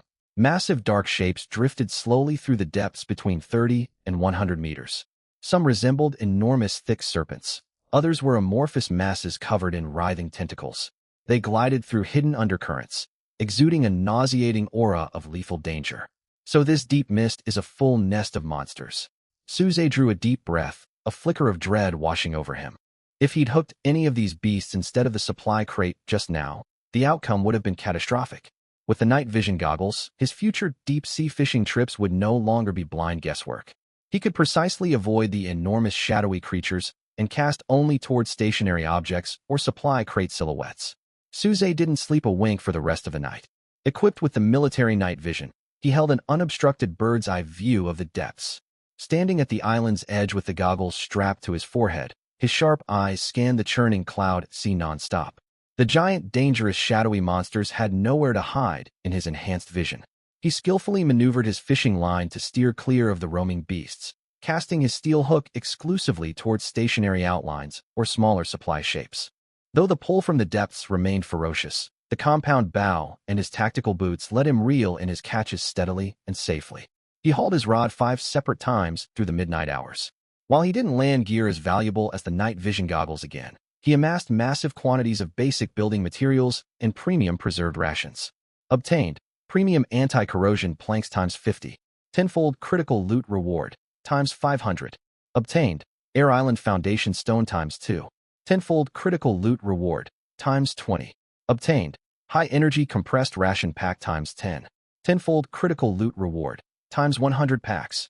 Satisfied with his now stuffed inventory, Suze reeled in his fishing rod. Dawn's pale glow streaked the horizon, softening the menacing aura of the ash-gray cloud sea under the morning sunlight. He removed the night vision goggles and stretched widely, every bone in his body popping sharply. He turned toward the planting plot on the left side of his island to check the soil mixed with deep-sea cloud mud he'd laid down earlier. The second he stepped near, Suze froze in his tracks, eyes blown wide with shock. Whoa, this soil's ridiculously potent. The small several square meter planting plot had transformed into a lush miniature jungle overnight. The cabbage and tomato seeds he'd planted only days ago had fully matured, supercharged by the incredible nutrient content of the deep-sea cloud mud. The Chinese cabbages grew as big as wash basins, their leaves a lush emerald green, plump enough to seem ready to drip juice at the slightest squeeze. The tomato vines were even more astonishing, climbing over 2 meters high up the wooden fence beside them. Heavy clusters of fist-sized, ripe crimson tomatoes hung from the vines, exuding a rich, fruity aroma. These miraculous crops, growing far faster than normal biological cycles allowed, made Suze truly grasp how overpowering deep-sea cloud mud was. He grabbed his entrenching tool at once, carefully digging up several cabbages root and all, then plucked more than a dozen fully ripe tomatoes. Holding the weighty produce in his hands, their tangible texture and fresh fragrance brought him more peace of mind than any top-tier gear ever could. When he walked over to the chicken coop, the sight within filled him with even greater delight. Beneath the 2 broody old hens, dozens of fluffy yellow chicks were hatching out, cheeping nonstop. His ecological closed-loop system was fully stable. He now had a self-sufficient supply of meat, eggs, and vegetables. Overjoyed, Suze set up a cast-iron pot inside his steel fortress. He sliced 2 giant tomatoes and cracked 4 red-shelled eggs into it. A sizzle echoed as thick tomato juice mingled with golden egg curds, frying in hot oil and releasing an irresistible scent. He chopped fresh cabbage next, simmering it with a few blocks of canned luncheon meat into a hearty thick stew. After finishing this incredibly lavish all-natural breakfast, all the exhaustion weighing on Suze melted away, leaving him brimming with vitality. Full and rested, Suze leaned back in his chair and opened the regional channel. The chat was still shrouded in terror from the horrifying deep-sea catch the night before. Most survivors were complaining of starvation, too scared to lower their fishing lines any deeper. Meanwhile, Zhang Biao, that foolish troublemaker, had become the laughingstock of the entire region. The night prior, desperate to prove his bravery, he'd cast his line 60 meters down. Bad luck struck when his hook snagged an unknown monster. The beast ripped his fishing rod clean apart, and its tentacles smashed a huge section off the edge of his floating island. Half his stockpiled supplies tumbled into the mist below. Now he spouted pointless rage in the channel, drawing waves of mockery. "Hey Biao, where's your directional traction rope? Why didn't you haul a monster up for everyone to gawk at?" Hilarious. He wanted to rob Big Shot Suze, and now he can't even keep hold of a fishing rod, total dead weight. Suze let out a cold huff, uninterested in wasting energy on such a worthless man. He opened the trade zone, pulled out his phone, and snapped a high-definition photo of the enormous, vivid red tomatoes, posting the listing immediately. Seller, Suze trading item, premium fresh tomato ×1. Wanted, 5 floating island foundation stones, or 200 advanced refined stone bricks, or rare special materials private message to view good stock. 5 note, grown with deep-sea cloud mud, all natural and uncontaminated. Top tier produce rich in vitamins. Fellow survivors hoping to improve their meals bring sincere offers. The second the photos of the 5 tomatoes appeared, the previously lifeless regional channel erupted in chaos. Whoa, fresh tomatoes. Look at that color and size. I'm practically drooling all over myself. This is insane. Big Shot Suze has meat to eat, and now he's even growing fresh fruits and veggies? How on earth did he pull this off? 5 foundation stones for 1 tomato. That's straight up extortion, but I'm dying to take a bite. Ugh. In this world where even drinking water had to be rationed strictly, a single juicy, fresh tomato held deadly allure for survivors surviving solely on dry rations, all severely deficient in vitamins. It wasn't long before a private message popped up from Lin Xingya. "Suze, these tomatoes are incredible. I have 10 floating island foundation stones plus 50 kilograms of high-quality smokeless coal. Can I trade for 2 tomatoes?" Suze smiled and accepted the offer right away. Lin Xingya was straightforward and powerful. Trading with her always benefited both sides. Shortly after, several other high-level lurking survivors jumped in, snatching up the remaining 3 tomatoes in an instant with massive loads of advanced construction materials and foundation stones. Staring at the dozens of newly acquired floating island foundation stones and mountainous stockpile of building supplies filling his inventory, ambition flickered across Suze's eyes. With these foundation stones, I can expand my floating island once more. The second cloud tide is almost here, and I need to widen my defensive perimeter. Without hesitation, Suze withdrew all 30 newly traded foundation stones from his storage. Deploy foundation stones. Expand the floating island. At Suze's command, 30 pale blue pillars of light shot skyward, slamming into the soil at the island's edges. A deafening roar shook the heavens as the ground beneath his feet seemed to come alive, stretching outward and reshaping itself wildly. The tremors died down after barely 10 minutes. His original 80 square meter floating island had expanded to a staggering 120 square meters. The ample new space gave Suze plenty of room to plan. He set about redesigning the layout at once. His unbreakable steel fortress remained at the exact center.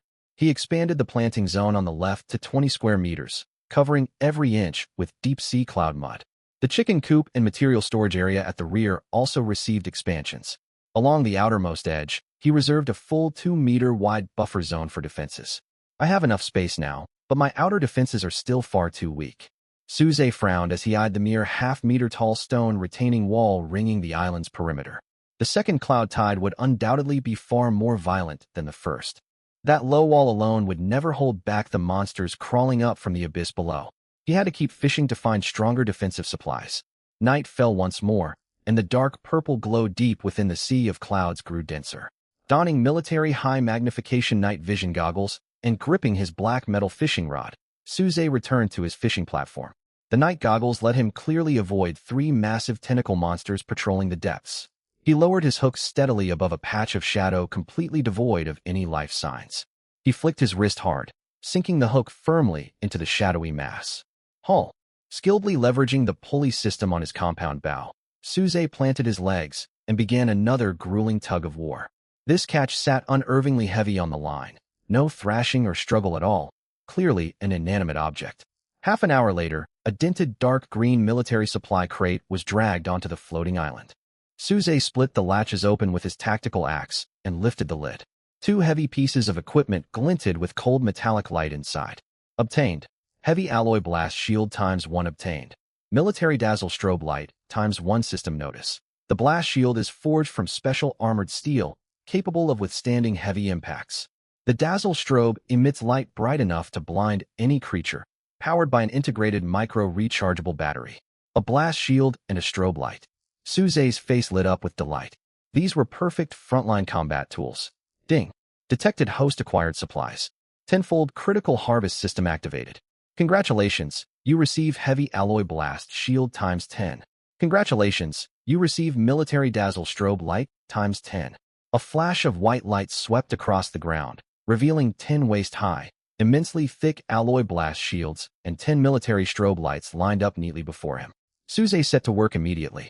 Using special steel nails, he bolted the 10 blast shields firmly onto the stone retaining wall along the island's most vulnerable outer edges, forging an impenetrable steel barrier. He then mounted the 10 strobe lights evenly in the gaps between shields, running all wiring to a master switch inside his steel fortress. Sweat dripped down his face once he finished, but gazing at his fully armed floating island filled him with complete security. He was about to head back into the fortress to rest when the regional channel suddenly exploded with frantic, terrified, distress messages flooding the screen. Help! Something's climbing up, black vines far thicker than the ones from the first tide. My wooden fence got crushed to pieces. The second tide isn't even here yet. Why are monsters attacking early? The creatures have mutated. Normal torches don't scare them anymore. Someone save me. Suze's heart tightened, and he spun sharply to stare at the island's edge. Through the fluorescent green lens of his night vision goggles, the sea of clouds beneath the island churned violently. Several black vines as thick as water buckets, lined with jagged barbs and coated in sickly slime, were creeping upward along the island's perimeter. Perfect timing.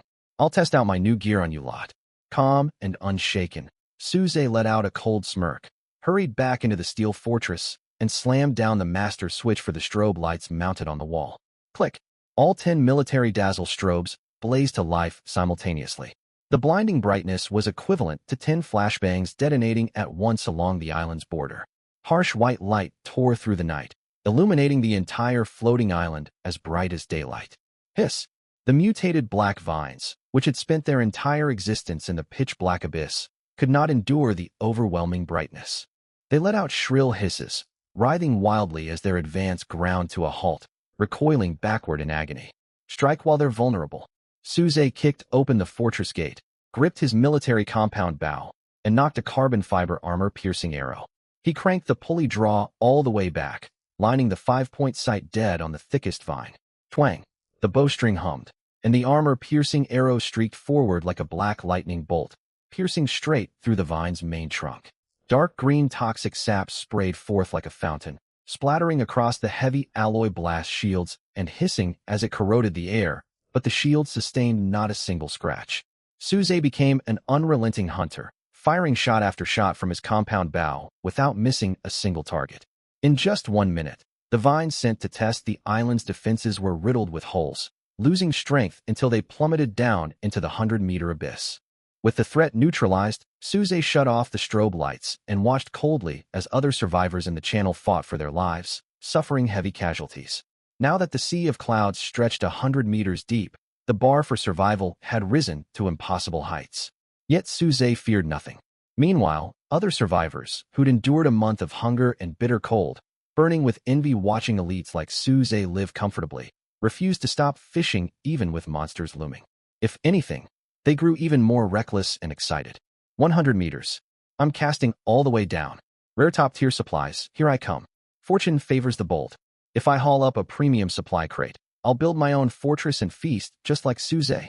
Let's go, everyone. Drop your lines all the way to the bottom. Don't let the elites hoard all the good loot. Suze let out a string of cold chuckles reading their delirious posts. He knew their mindset all too well. Greed had clouded their judgment entirely. Suze refused to get swept up in this reckless frenzy. He understood rushing blindly for gains meant certain death. The 100-meter depth limit was a deadly trap. Without adequate strength and gear, casting a line all the way down was no different from walking straight into a death sentence. Sure enough, the manic excitement in the channel lasted barely 5 minutes before the tone shifted to unbridled horror. Messages filled with greed and elation vanished, replaced by blood-curdling screams and desperate cries for help. Help me. Something's wrapped tight around my line. I can't pull it free at all. Aya! Massive shadows are surging up the line from the clouds. The edge of my island's been shattered. Don't cast all the way down. There are raging whirlpool undercurrents. They drag my wooden hut into the mist. Save me. The regional survivor counter in the top right corner plummeted at a terrifying rate. Dozens of people lost their lives to greed in just over 10 minutes. Those attacked by whirlpools and abyss shadow creatures were dragged into the sea of clouds along with their islands, unable to put up the slightest resistance. The channel fell dead silent. The remaining survivors, terrified out of their wits by the staggering death toll, scrambled to reel their lines back up as fast as possible. Foolish lot. Do they truly think the deep depths hold easy rewards? Suze watched the chaos unfold with cold detachment, shaking his head. He stood and walked over to the fishing platform at the island's edge, gripping his fully upgraded black metal fishing rod. He did not cast all the way to the bottom, nor 70 or 80 meters deep as before.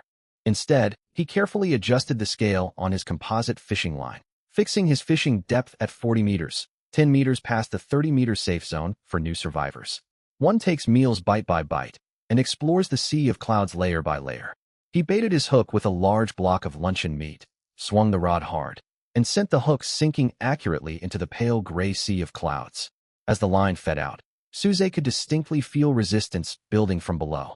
At 40 meters, the pull grew steady and moderate, calmer than the turbulent 80-meter depths he'd fished before, yet far less placid than the 30-meter beginner zone. Suze spread his legs wide, his all-terrain military boots digging firmly into the mud, hands steady as steel around the metal rod as he settled in to wait patiently.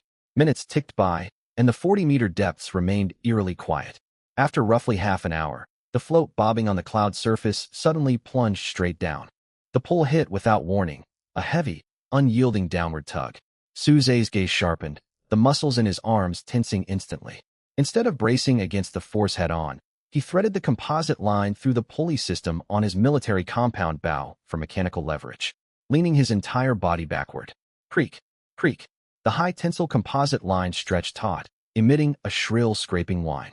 At 40 meters, the combined weight of his catch and undercurrent drag was no trivial matter. But Su Zhe's physical stamina and equipment were vastly superior to before.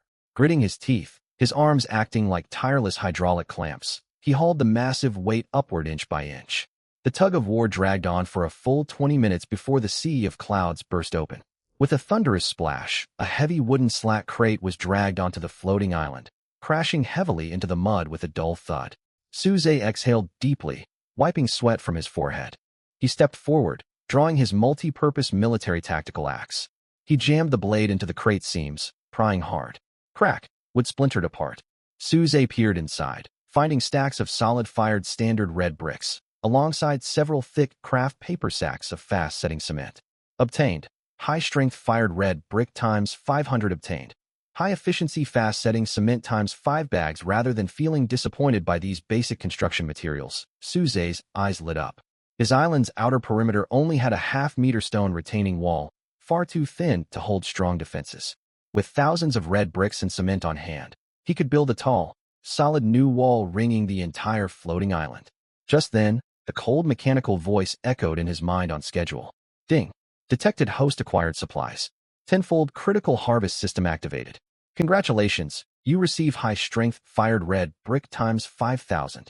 Congratulations, you receive high-efficiency fast-setting cement times 50 bags. Blinding white light flashed, and in the blink of an eye, a mountain of red bricks piled up on the open ground before Su Zhe. 50 heavy sacks of fast-setting cement stacked neatly beside them. This overwhelming flood of supplies made Su Zhe roar with laughter. Ha ha! I couldn't have asked for better timing. Exactly what I needed. Staring at the massive stockpile of construction materials, his confidence surged higher than ever. He resolved to start construction at once, building an unbreakable solid outer wall all along the perimeter of his 120 square meter floating island, surrounding his steel fortress. Paired with the heavy alloy blast shields already mounted, his floating island would boast a flawless dual-layer defensive system. In this deadly world shrouded by the sea of clouds, only turning his home into an impenetrable stronghold would let him sleep soundly without fear. Without delay, Su Zhe threw himself into the work, tirelessly taking on the role of mason. He fetched a large iron basin he'd fished up earlier, poured in several sacks of fast-setting cement, mixed it with purified water from his primary water purifier, and stirred furiously with his entrenching tool. The fast-setting cement was premium quality, requiring no complex mixing ratios. Once blended evenly with water, it hardened to rock like durability. Su Zhe shed his jacket, wearing only his stab-resistant undershirt that revealed his defined, powerful musculature, and began his massive construction project. He followed the outermost edge of the island, spreading a thick layer of cement mortar first, then stacking the ultra-durable fired red bricks tight against one another without a single gap. Every brick was carefully aligned and tapped into place, leaving not a single crack. Su Zhe moved with brisk efficiency. Though lacking professional masonry tools, his immense physical strength and precise control allowed him to erect a perfectly straight, sturdy wall from scratch. Sweat dripped continuously from his jaw, splattering onto the dirt, yet he did not pause to wipe it away. Time slipped by amid his non-stop labor, stretching from deep night until noon the next day. When the final red brick was firmly set atop the wall, a robust brick barrier 2 meters tall and half a meter thick fully enclosed the edge of the floating island at last. This red brick wall wrapped the entire 120 square meter floating island completely. Heavy alloy blast shields were embedded along its outer side, forming a reassuring physical defense line. Standing inside the enclosure, Su Zhe gazed at his territory, now transformed into an aerial courtyard. A powerful sense of safety and accomplishment welled up within him. Now I'm fully secure. Even if mutated black vines try to climb up again, they'll have a hard time breaking through. Su Zhe patted the rough brick surface in satisfaction. He walked over to the basic water purifier, filled a large basin with clean water, and splashed it over his face to wash away the grime. The grueling physical labor left him ravenous. He stepped into his steel fortress, fried several fresh red-skinned eggs, and devoured them alongside black bread. Though he had vegetables and eggs, he still craved starchy foods that could keep his hunger at bay for hours. Once full and rested for a short while, Su Zhe grabbed his black metal fishing rod and headed to the fishing zone. When building the wall, he had reserved a half-meter wide opening along the barrier for shooting and fishing. He cast the baited hook through the opening into the sea of clouds, adjusting the line precisely to the 40-meter depth mark once more. A depth of 40 meters held no terrifying hazards, yet it still yielded valuable supplies. Suze gripped the rod steadily, his gaze calm as he watched the churning gray-white mist. Roughly an hour later, the rod sent a dull vibration through his hands. Suze tensed his muscles and pulled back, using the compound bow pulley system to engage in a skilled tug-of-war with whatever lay beneath the clouds. This catch weighed less than the wooden crate he had hauled earlier, so he dragged it out without excessive struggle. What emerged was a parcel tightly sealed with thick waterproof tarpaulin, its surface coated in mist moisture. Suze sliced open the tarp with his tactical dagger, revealing an agricultural supply pack inside. Obtained, premium potato seed bags ×1 approximate, 50 tubers. Obtained, premium corn seed bags ×1 approximate, 100 kernels. At the sight of the contents, Suze's breath quickened. Potatoes and corn. These were high-starch, high-yield staple crops, plain and simple. In this world where even black bread was a scarce luxury, gaining access to these two crops meant permanently solving his staple food shortage. At that moment, the mechanical voice echoed in his mind without surprise. Ding. Supplies detected. Tenfold critical hit system activated. Congratulations, obtained premium potato seed bags ×10. Congratulations, obtained premium corn seed bags ×10. A flash of brilliant white light appeared, and 10 heavy seed sacks piled up at Suze's feet. 500 potato tubers and 1,000 corn kernels in total. Suze nearly jumped for joy. He immediately turned toward the planting area on the left side of the island. After expanding the floating island earlier, he had stretched the planting bed filled with glowing deep-sea cloud mud to 20 square meters, and it was now ready for use. Suze loosened the nutrient-rich, faintly luminous deep-sea mud with his entrenching shovel, spread out the potato tubers and corn kernels evenly, then poured ample purified water over the soil. Fueled by the extraordinary nutrients within the cloud mud, a miracle unfolded once again. In less than 10 minutes, tender green sprouts broke through the dirt, visibly growing taller by the second. Staring at the thriving crops, Suze felt utterly at peace. With these high-starch staples, he would never go hungry again, and he could cook dishes to vary his meals. As Suze admired his small farm, a private message icon flickered in the bottom right corner of his vision. It was a message from Lin Qingya. Suze, do you have any extra fresh tomatoes? I recently fished up lumber and want to trade to replenish vitamins. Lin Qingya's tone remained concise and straightforward. Suze glanced at the bright red tomatoes hanging from the vines beside him, plucked 5, and sent a trade request. 5 tomatoes for 500 lumber units. Consider it a friendly exchange. The trade completed instantly. Lin Qingya followed up with a message carrying a heavy undertone. Suze, keep an eye on the regional chat channel lately. I've noticed several survivors colluding secretly. They seem to have advanced clues about the next disaster and are stockpiling specific basic resources frantically. I suspect they plan to hoard supplies and price gouge everyone once the catastrophe hits. Suze let out a cold huff after reading this. Hoard supplies to monopolize resources? Trying to pull that scheme when everyone was barely scraping by was nothing short of desperation. He replied, let them scheme all they want. Against overwhelming strength, all plots and tricks are meaningless jokes. The morning after Suze and Lin Qingya finished their private chat, strange anomalies swept across the sea of clouds world. Thick dampness filled the air. Every inhale carried a cold, clammy chill deep into the lungs. Shortly after, the emotionless global rule alert boomed in every survivor's mind, shattering the quiet dawn. Global warning. Drastic environmental shift incoming to the cloud sea.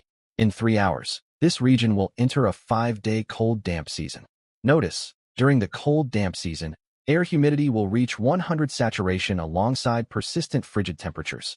All exposed wooden structures, clothing, and unsealed food will suffer severe dampness, mold, and rapid rot. All survivors must prepare waterproof and moisture-proof defenses immediately. The announcement sent the regional chat channel into an uproar, panic spreading like a plague. For most survivors living in ramshackle wooden huts with gaping leaks, this warning was a death sentence. Damn it. Cold damp season? 100% humidity. That's basically living underwater. We're doomed. My wooden hut was already corroded by acid rain. If it soaks through and molds, it'll collapse entirely. My food, the few loaves of black bread I scraped together will grow mold overnight, and I'll starve to death. Does anyone have waterproof tarpaulin? I'll pay a premium. The channel flooded with desperate cries and frantic purchase requests. Survivors with small stockpiles scrambled to find waterproof tarps, desiccants, even plastic bags. Suze sat inside his steel fortress, watching the chaos unfold in the channel with a calm expression. His core living quarters were built from titanium alloy plating and high-grade stone bricks, ringed by the sturdy red brick wall. Defenses of this caliber could withstand the cold, damp season with ease. Even prolonged submersion would pose no threat. Still, Suze did not let his guard down. He turned his gaze toward the chicken coop and simple supply storage shed at the rear of the floating island. He had built both structures from ordinary anti-corrosion planks to conserve premium building materials. While the lumber resisted rot moderately, constant humidity would inevitably mold the wood. The speckled hens in the coop were his primary source of protein, and he could not risk losing them. "I need professional waterproof materials." Suze stood, grabbed his black metal fishing rod, and returned to the fishing opening. He had thoroughly explored the 40-meter depth, and to rarer high-tier supplies, he lowered the fishing line another 10 meters, straight down to 50 meters. This was a bold gamble. Undercurrents and unknown dangers at 50 meters were far more ferocious than those at 40. The baited hook sank into the cloud sea, and as the line hit the 50-meter mark, a powerful tug pulled at the rod instantly.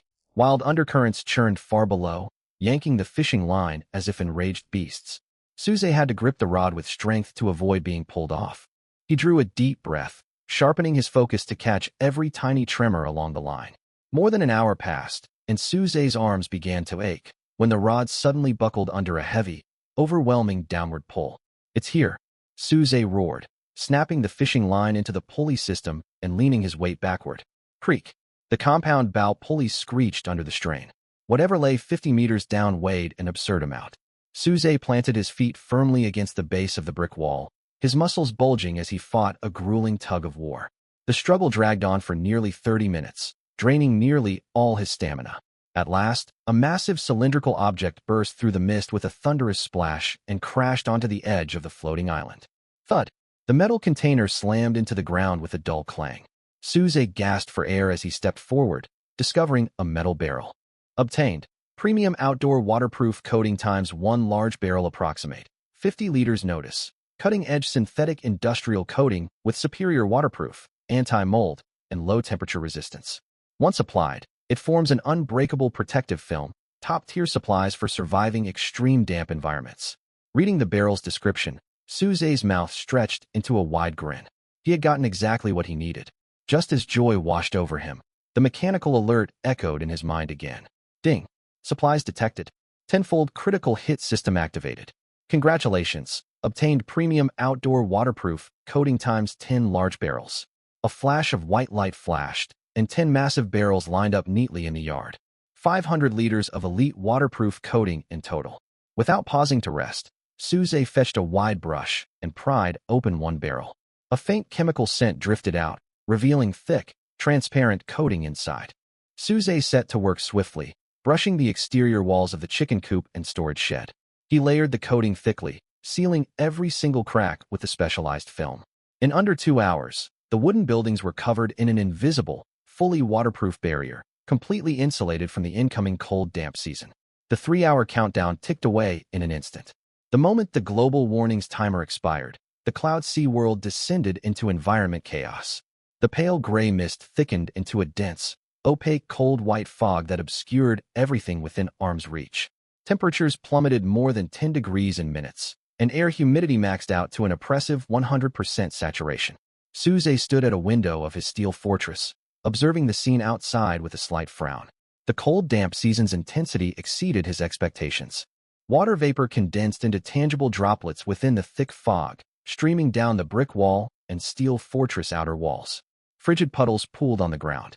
If he had not coated the wooden chicken coop in premium waterproof paint beforehand, the planks would have soaked through and warped already. The regional chat channel had devolved into total pandemonium. Help! The cold seeps straight into my bones. My clothes are soaked through, lined with tiny ice crystals I can't wring out. My wooden hut is dripping everywhere. Water beads all over the walls, and the lumber is turning soft. It'll collapse any minute. Someone help me. I tried lighting a fire for warmth, but all my lumber is soaked and won't ignite. I'll freeze to death. My black bread. It grew green mold less than half an hour after I set it out. How am I supposed to eat this? Screams for help, desperate pleas, and bitter curses flooded the chat feed. For survivors lacking any protective supplies, the cold damp season was a comprehensive, crippling disaster. Unable to start fires, left with no dry clothing, and watching food rot rapidly, anyone's will would shatter. The survivor count in the top right corner ticked slowly but steadily downward, proof that several had already perished from hypothermia or eating mold-contaminated food. Amid the region's widespread despair, a survivor named Zhong Quan suddenly made a loud, attention-grabbing post in the channel. His avatar showed a shrewd, thin man with slicked-back hair, his eyes sharp with calculating greed. "Everyone, don't panic. There's still hope." Zhong Quan spammed the channel repeatedly, undisguised triumph oozing from every line. "Lucky me, I fished up a massive stock of premium waterproof tarpaulin and powerful desiccants right before the cold damp season hit. With these two supplies, your huts won't crumble, and your food won't mold." Zhong Quan's words hit the channel like a depth charge. Those teetering on the brink of ruin latched onto this last lifeline, flooding the channel with trade requests. "Brother Zhong, Legend Zhong, please sell me a sheet of waterproof tarp. My hut is falling apart." "Zhong Quan, I'll trade 50 lumber units for desiccant, begging you." Watching everyone's desperate pleas, Zhong Quan bared his greedy fangs. 50 lumber units for desiccant? You're joking. These are life-saving supplies, not cheap scraps. Zhong Quan arrogantly posted his trade terms for all to see. "Listen up. 1 2-square-meter waterproof tarp costs 1 floating island foundation stone. 1 pack of desiccant costs 100 premium anti-corrosion planks, or equivalent rare materials. No haggling. First come, first served." The absurd pricing triggered an explosion of furious insults across the channel. "A single tarp for a foundation stone? You might as well rob us blind. Foundation stones are vital for expanding our islands. You're bleeding us dry. Zhong Quan, you monster. We're all just trying to survive, and you profit off this disaster. You'll get what's coming to you." Zhong Quan paid no mind to the stream of abuse, replying with a cold sneer. "Insult all you want. The supplies are mine. If you think the price is too high, tough it out, and see if your bodies hold up better than mold and cold. Plenty of smart survivors already traded with me. Stock is limited. Refuse and face the consequences." Out of pure fear for their lives, a small number of survivors with spare resources gritted their teeth and completed trades despite the extortionate costs, fueling Zhong Quan's rampant arrogance. At that moment, a private message request from Zhong Quan popped up in the corner of Suze's vision.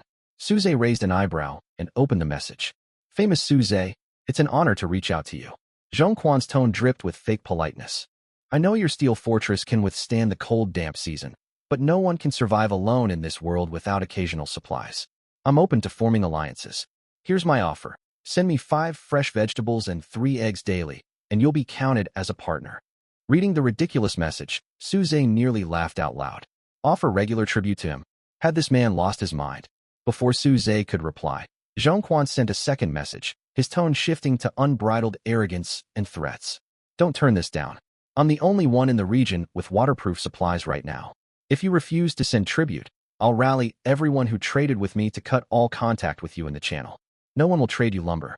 Isolation is a death sentence." Threats continued pouring in from Zhong Quan, every line thick with overconfident recklessness. Suze stared at the glowing text on his wristband's hologram screen and let out a scoff. Was this man truly delusional? To attempt to carve out power and build factions at a time like this was laughable. He had no desire to type a retort. Instead, he lifted his wristband and snapped a high-definition photo of the simmering tomato beef stew on his stove. The picture captured rich red tomato broth simmering alongside thick chunks of marbled beef, paired with 2 plump boiled eggs resting beside the pot. In the background stood his steel fortress, forged from high-grade stone bricks and titanium plating.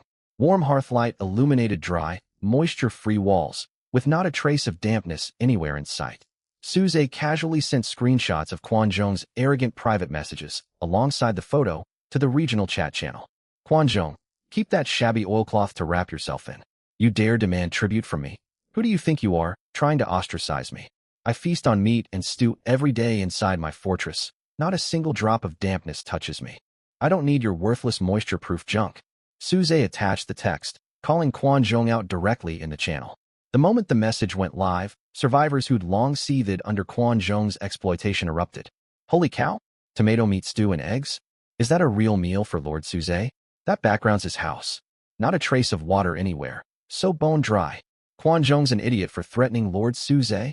He lives in a steel fortress with lavish meals. What's that ratty oilcloth even worth against him? Exactly.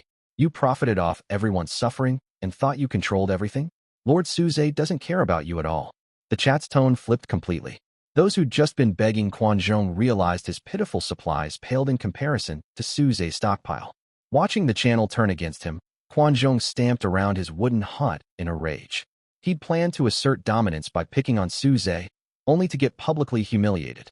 He spammed the channel trying to salvage his pride, but every survivor only had 10 daily speaking chances. He burned through all his slots instantly, forced to watch others berate him helplessly. Ignoring the chaos in the chat, Suze opened the trade panel and stared at the mountain of red bricks and cement. The cold, damp season's worst threat was wooden structures rotting from moisture. Red brick and cement were inorganic materials, impervious to water. They'd never grow mold, even fully submerged. These were the perfect moisture-proof construction supplies available right now. You want to monopolize supplies? I'll flip the tables and undercut you entirely. Suze listed all his surplus stock, 3,000 red bricks and 30 bags of fast-drying cement on the trade market. Seller, Suze Trade Goods, high-strength sintered red bricks times 100, potent fast-drying cement times 1 bag wanted, floating island foundation stone times 1, or rare special materials message privately. Stock, 30 sets note. Bricks and cement resist dampness and mold, ideal for building sturdy moisture-blocking walls. Fair pricing, no extortion. Grab them if you want to survive. The trade listing sent the regional channel into a frenzy. 100 bricks plus a bag of cement was enough to build a solid barrier, all for just 1 floating island foundation stone. Compared to Quan Zhong's extortionate deal of 1 tattered oilcloth for a single foundation stone, Suze's offer was practically charity. Lord Suze's incredible. This is the true grace of a powerful survivor. Bricks and cement, such valuable goods. I'm trading my foundation stone. Quan Zhong, crooked profiteer, take a look at honest trade. I'd give every foundation stone I own to Lord Suze instead of you. Trade notification alerts blared nonstop inside Suze's head. In less than 5 minutes, all 30 sets of construction materials sold out completely. 30 floating island foundation stones materialized in his backpack. Quan Zhong's monopoly scheme collapsed utterly. Every survivor who'd planned to trade with him rushed to buy Suze's building supplies instead.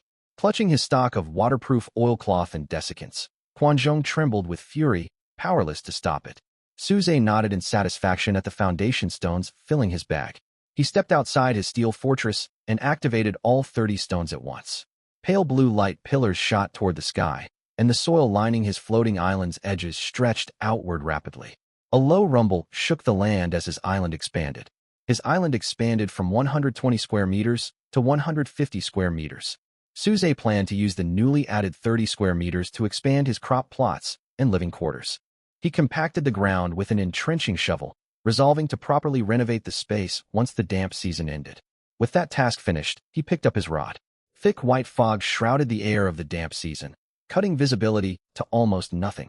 Suze slipped on military high-powered night vision goggles, piercing the layers of mist to see the depths below. He walked to the fishing hole and cast his hook baited with canned luncheon meat. 30 meters, 40 meters, 50 meters. The fishing line unwound steadily downward. This time, Suze dropped it an extra 10 meters, reaching a depth of 60 meters. Deep within the 60-meter cloud sea, violent undercurrents churned relentlessly. Suze could feel the line tugged from all directions, as though forces swirled beneath. He planted his feet wide in a stable stance, gripping the rod firmly as he waited patiently. 2 full hours passed, his arms growing heavy and sore, before the float plunged sharply. The pull was unlike anything he'd felt before, not wild thrashing, but a crushing, dead weight dragging downward. Heart racing, Suze fed the composite fishing line into the pulley system mounted on his waist and leaned his entire body backward. Creak, creak. The compound bow's pulleys screeched under the strain. Suze gritted his teeth, the muscles in his arms bulging prominently. 60 meters of water pressure turned it into a battle. He reeled the line back centimeter by centimeter, sweat mixing with damp fog streaming down his face.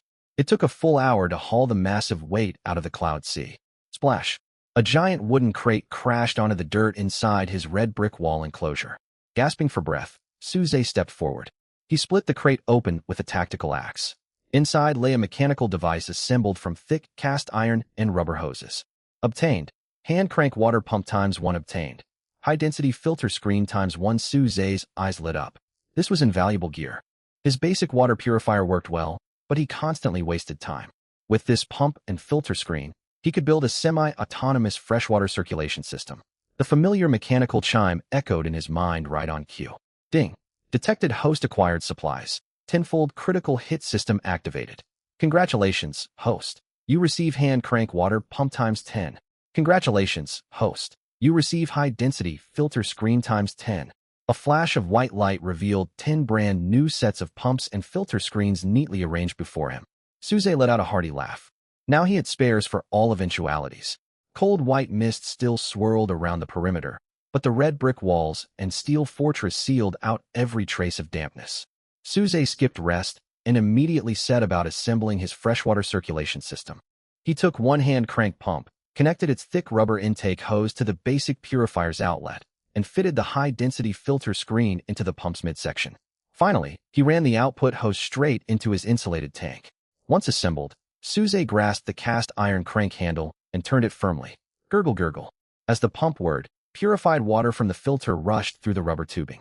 After secondary filtration through the dense screen, clean fresh water flowed non-stop into the insulated tank. This is so convenient. Suze brushed dust off his hands, grinning with delight.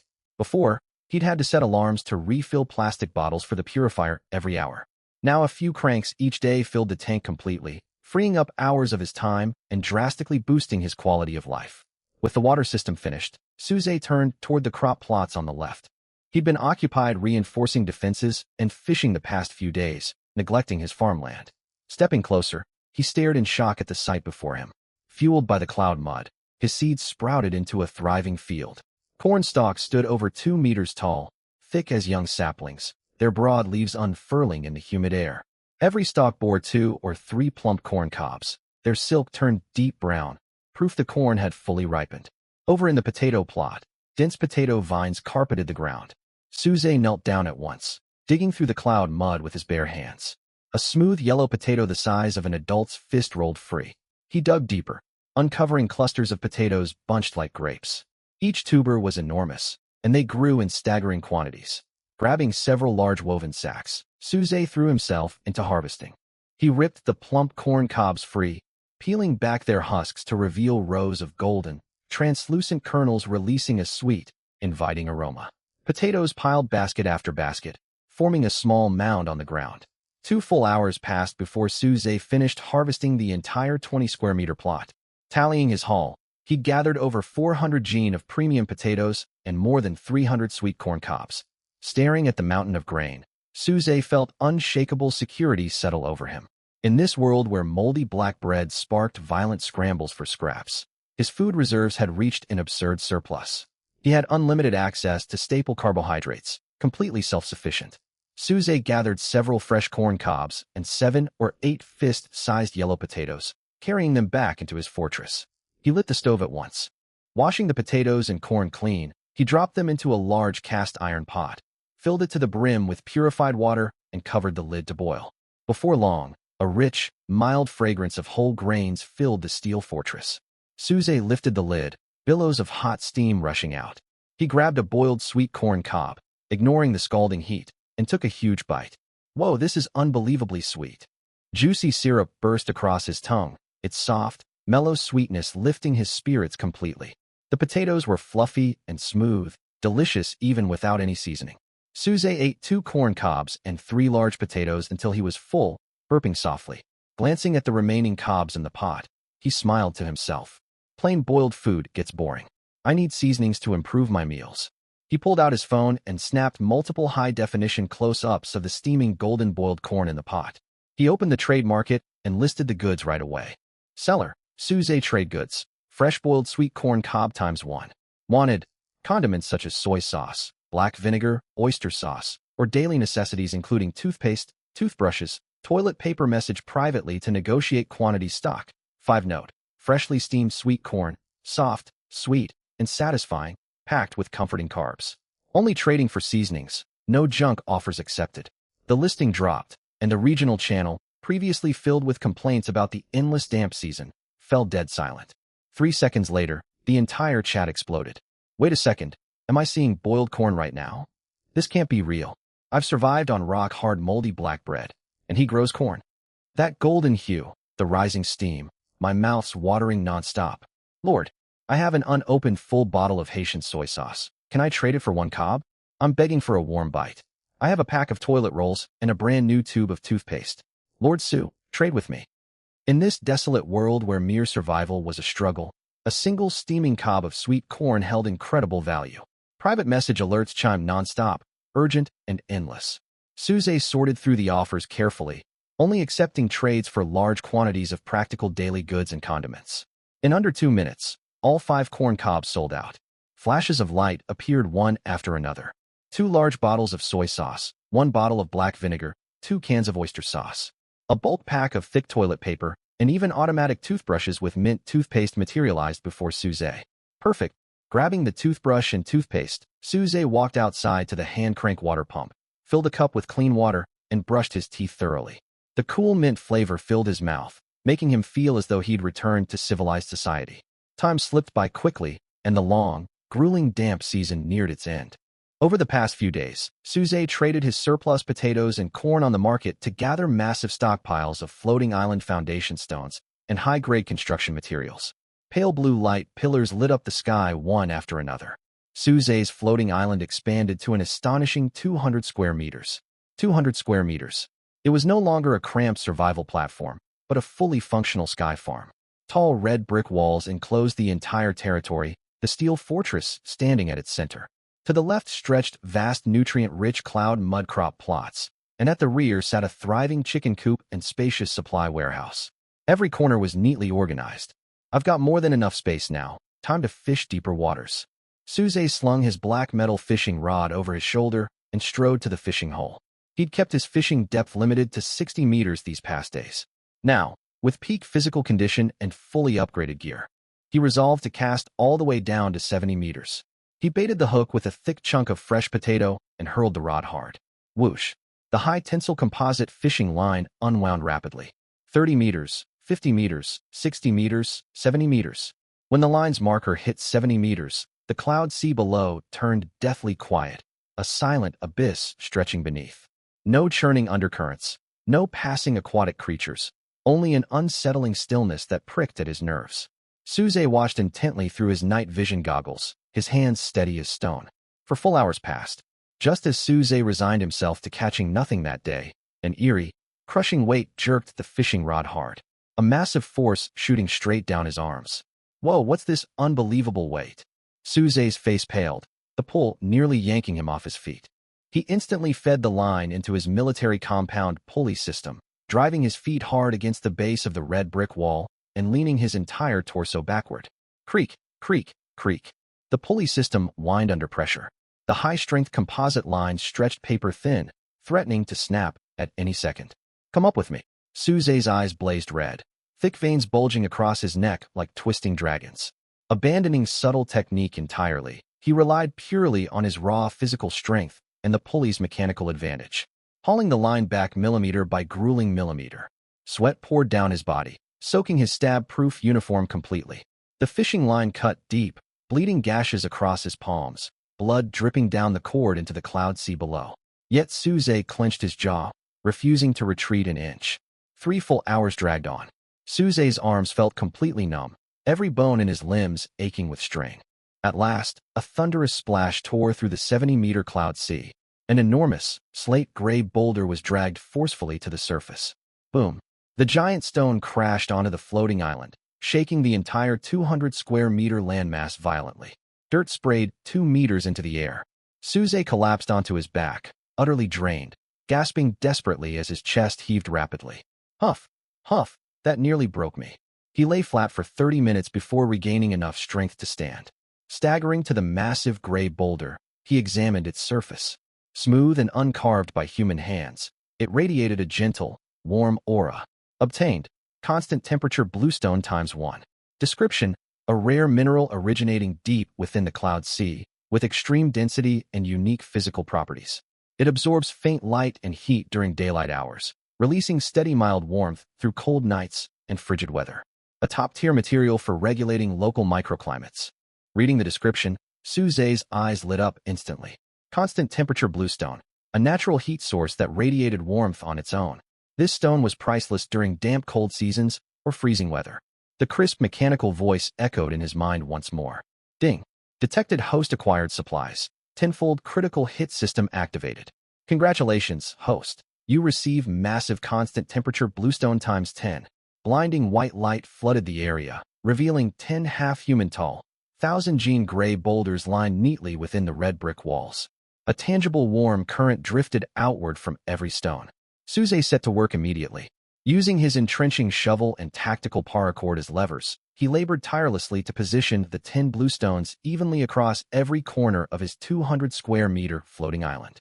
2 constant temperature bluestones were placed beside the steel fortress, another 2 by the chicken coop and supply warehouse, and 3 in the planting zone. The rest were evenly distributed along the outer perimeter of the brick wall.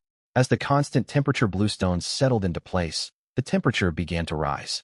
The damp, frigid white mist that had permeated the air and seeped into every crack of bone rapidly evaporated without a trace the moment it touched the mild warmth radiating from the stones. Within the red brick enclosure, the climate turned warm and pleasant, as comfortable as the mild days of early spring. Suze stood in the yard and drew a deep breath of dry, warm air. Every pore on his body relaxed completely. This is perfect. This is what real living feels like. With these 10 constant temperature bluestones, his floating island had fully transformed into an independent ecological circle. It was now immune to all harsh external weather conditions. Several hours later, the 5-day damp cold season that had shrouded the entire region finally came to an end. The thick, unbroken white fog on the outskirts dispersed rapidly, revealing the gray-white cloud sea once more. On the regional chat channel, the surviving survivors flooded the screen with cries of relief at escaping the deadly weather. It's finally over. I made it through. I'm so relieved. It was brutal. Half my wooden hut collapsed. All my food went moldy, and I nearly starved. Check the survival count. You won't believe it. Suze glanced at the number in the upper right corner. 412 people remained. In just 5 days of the damp cold season, more than 200 people had perished. This brutal elimination rate sent a chill down anyone's spine. Before anyone could savor the relief of the cold season's end, a shrill, blood-red system warning exploded in every survivor's mind. World Rule Alert. Warning. Extreme abnormal fluctuations detected in Cloud C atmospheric pressure. Rare extreme natural disaster. Cloud C tornado will sweep across all floating islands in 12 hours. Notice, this tornado carries terrifying tearing force and devastating destructive power. Floating islands with weak defense or unstable foundations will be ripped from their bases and torn to shreds. All survivors must halt all outdoor activities immediately and focus all efforts on reinforcing island foundations and core buildings. Your survival hinges on these 12 hours. The instant this blood-red warning appeared, the entire regional channel fell deathly silent. Moments later, desperate cries flooded the screen. A tornado? Are you kidding me? This world is determined to kill us all. Ripped from the base? My island is only a dozen square meters wide, and half my hut is already ruined. How am I supposed to withstand a tornado? We're done for, completely done. There's no way to survive this. I wish I could go home. Despair spread like an epidemic. Faced with the overwhelming power of nature, individual strength felt tiny and meaningless. Standing in his warm yard, Suze watched the darkening clouds on the horizon, where faint howling winds could already be heard. His expression turned grave. A tornado. This was no trivial threat. Though his steel fortress and red brick walls were sturdy, he had no certainty they could withstand the brutal tearing force of unbridled natural fury. I need to reinforce everything. I'll deploy every defensive measure I have. Suze sprang into action. He retrieved all his tactical paracord and tightly bound the chicken coop and supply warehouse to the load-bearing pillars of the brick wall. He then covered all the fortress windows and firing slits with spare titanium alloy armor plates, leaving only a narrow observation gap. As Suze worked up a sweat, the private message icon in the bottom right corner of his vision flashed frantically. He opened it to find a message from Zhong Quan. This man had once tried to monopolize regional resources, only to be outmaneuvered, leaving him destitute. Now he was panicked. Master Suze, please save me. Zhong Quan's words reeked of fear and subservience. My wooden hut suffered severe moisture damage during the damp cold season and won't hold up against the tornado. I beg you, lend me some red bricks and cement. If you spare my life, I'll work for you for the rest of my days. Suze let out a bitter laugh at the shameless plea. This man had acted arrogantly when he tried to extort supplies from the whole region. yet now he begged for help? There's no chance you'll get anything from me. Suze let out a cold scoff and sent a reply. Didn't you have high-quality waterproof tarpaulins? Wrap yourself in several layers. Maybe they'll act as a parachute when the tornado hits. Enjoy your flight. After sending the message, Suze blocked Zhong Quan without hesitation. Such a selfish man deserved whatever fate awaited him. Winds began to howl across the cloud sea, and the 12-hour countdown tolled like a death knell in every survivor's mind. Suze gripped his military multi-purpose tactical axe tightly, staring fixedly at the distant horizon. Come then, let me see just how powerful this cloud sea tornado truly is. 12 hours ticked away second by second. Suze performed one final inspection inside the steel fortress. Tactical paracord secured the chicken coop and supply warehouse firmly to the wall's support pillars. Titanium alloy plating covered every window and firing slit, with only a palm-wide observation gap left uncovered. The constant temperature bluestones possessed an extremely high density, anchoring themselves solidly. There was nothing he could do to shield the crops in the planting zone. They would have to fend for themselves. The moment the countdown hit 0, the sky transformed entirely.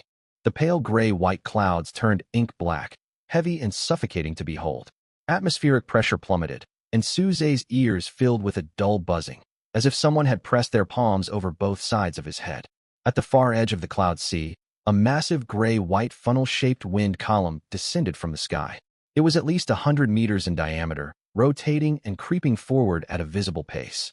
It was still far off, yet its terrifying roar already carried across the distance. It was no ordinary howl, but a low, rumbling growl. It sounded like thousands of wild beasts roaring up from deep beneath the ground. The sound pierced the brick walls and titanium plating, resonating directly within Suze's chest. It's here. Suze took a deep breath and strapped himself securely to the wooden bed frame. He used tactical paracord to anchor himself inside the fortress. Before the main tornado arrived, its precursor gusts swept over first. The entire 200-square-meter floating island lurched violently, as if standing on a small boat tossed by towering waves. A crackling barrage of impacts echoed against the outer brick wall, followed by several dull, splintering sounds. Several rot-proof planks Suze had stacked beside the wall, left uncollected, were snatched away by the gale and vanished into the churning black cloud sea without a trace. The regional chat channel erupted into chaos. My island is shaking. It's sinking. Help. My hut is gone, blown away entirely. I'm clinging to a boulder on the ground. I can't stand upright against this wind. The survival count began to drop rapidly. 412, 408, 403. One person vanished every dozen seconds, sometimes 2 or 3 at once. Peering through the narrow observation slit, Suze saw nothing but a chaotic black-gray vortex, all vision obscured. The wind's roar grew deafening, scrambling all thought. The air inside the fortress vibrated in tandem. The main tornado vortex passed near his island. It did not strike directly, yet the extreme negative pressure sent the entire floating island rocking violently. In that instant, Suze heard a shrill tearing sound from the chicken coop. A jolt of alarm shot through Suze, but venturing outside to check was impossible.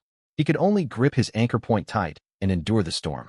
Flying gravel and wood fragments hammered against the fortress's titanium outer walls, producing a constant clattering din. Yet the military-grade armor plating easily withstood the impacts. The ordeal lasted roughly 40 minutes. The deafening roar faded into an unsettling silence, and the terrifying gray-white wind column drifted far into the distance. Atmospheric pressure slowly normalized, and the buzzing subsided. He released his white-knuckled grip, pushed open the heavy fortress gate, and stepped outside. 2 distinct cracks marred the northern section of the red brick wall. The mortar had loosened, shifting several bricks slightly, yet the overall structure remained intact. The chicken coop fared better than Suze had feared. A corner of the roof had been torn off. The rot-proof planks flipped upward to reveal the terrified speckled chickens huddled beneath. Thanks to the paracord bindings, the main frame stood unharmed. Though the chickens trembled and huddled together in fright, not a single one had been swept away. The planting zone sustained far greater damage. Several of the tallest corn stalks had been uprooted, half the tomato trellises collapsed, and 1/3 of the crops destroyed. Fortunately, all the potatoes grew underground and remained completely undisturbed.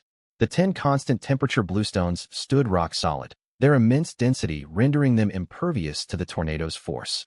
Overall losses were manageable, with no critical damage to his core infrastructure. Suze let out a long sigh of relief and opened the regional chat channel. The survival count settled at 289. In less than an hour of tornado activity, more than 120 lives had been lost. The mood in the channel was drastically different from prior disasters. Mindless wailing and hysterical outbursts were scarce. The remaining 200 survivors spoke with marked calm. Anyone who had survived possessed genuine survival skill or incredible luck. The rest had been eliminated. Zhang Biao is dead. A cold, blunt message appeared in the chat. No one expressed sorrow. Several replies even commented that he had gotten what he deserved, the fitting end of a swindler. The once powerful mutual aid alliance dissolved completely, its founder reduced to nothing more than nourishment for the Cloud Sea depths. Su Zhe closed the channel and put fishing plans aside for the moment. Repair work was his top priority. He fetched fast-drying cement and his entrenching tool, pouring and reinforcing every crack in the northern wall. To be thorough, he added an extra layer of red bricks to the outer side of each fissure for reinforcement. He held thousands in stock and felt no hesitation. Repairing the chicken coop roof went much faster. He nailed new rot-proof planks into place and coated all seams with leftover waterproof sealant, finishing the work in half an hour. After refilling fresh water and scattering crumbs, the chickens gradually settled down. They began clucking and pacing around the coop once more. Su Zhe cleared all broken crop stalks from the planting zone and tilled the soil with his entrenching tool, planning to replant new crops the next day. Deep cloud mud possessed an extraordinary growth rate.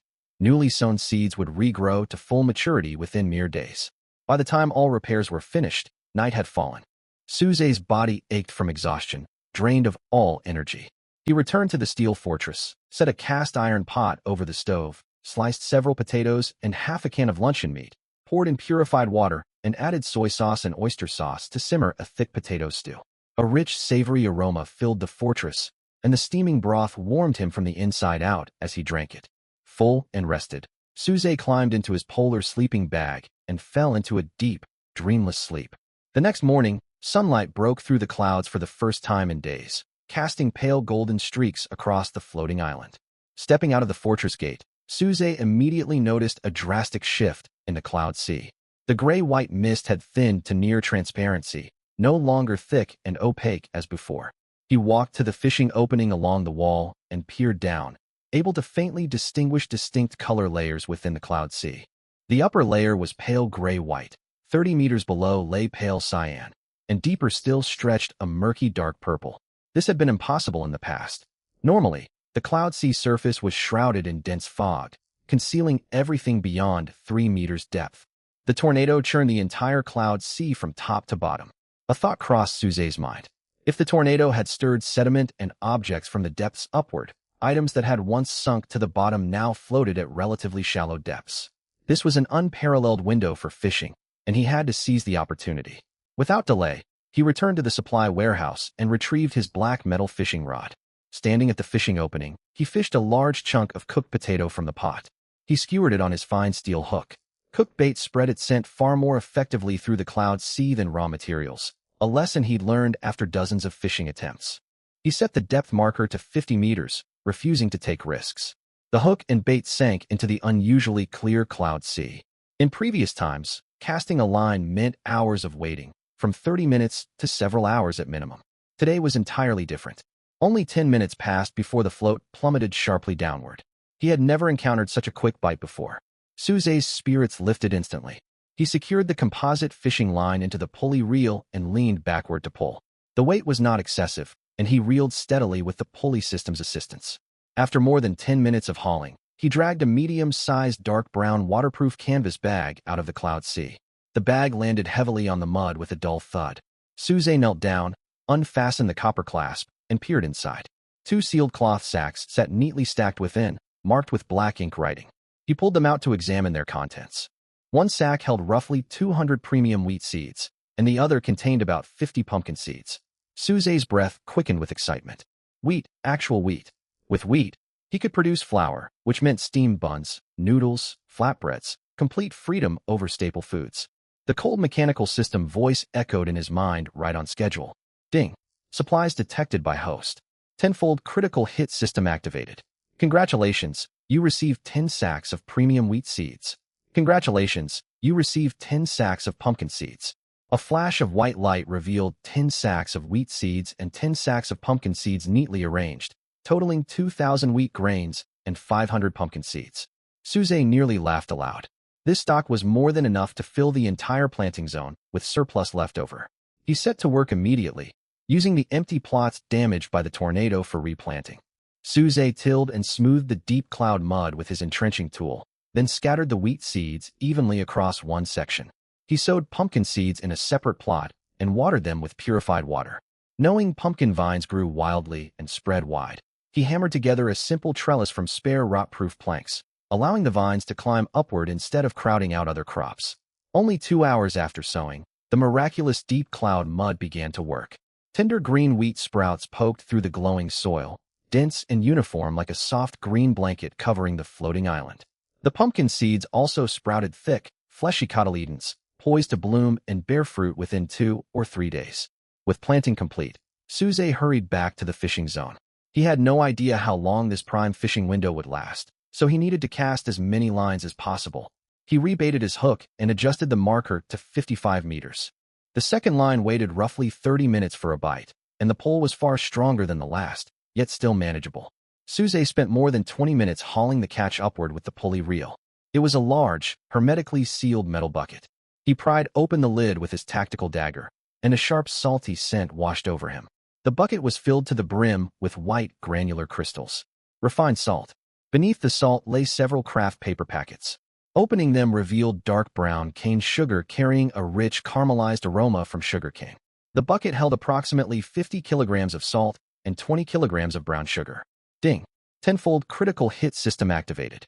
Congratulations, you received 500 kilograms of refined salt and 200 kilograms of brown sugar. 500 kilograms of salt and 200 kilograms of brown sugar. This stock would last him for years on end. And in this world, salt and sugar were commodities more valuable than gold. Countless survivors lacked salt entirely. Anyone forced to eat bland black bread for a full month would trade nearly anything for a handful of salt.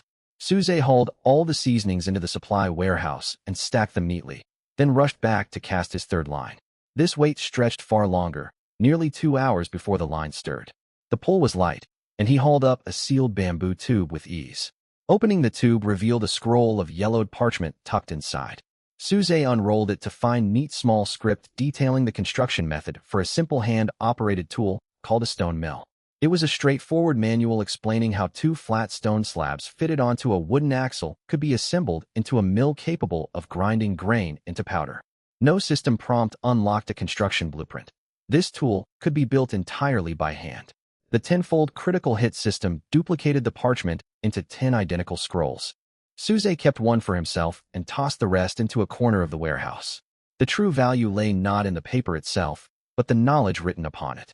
He set to work at once, retrieving 2 high-grade finished stone bricks from his storage.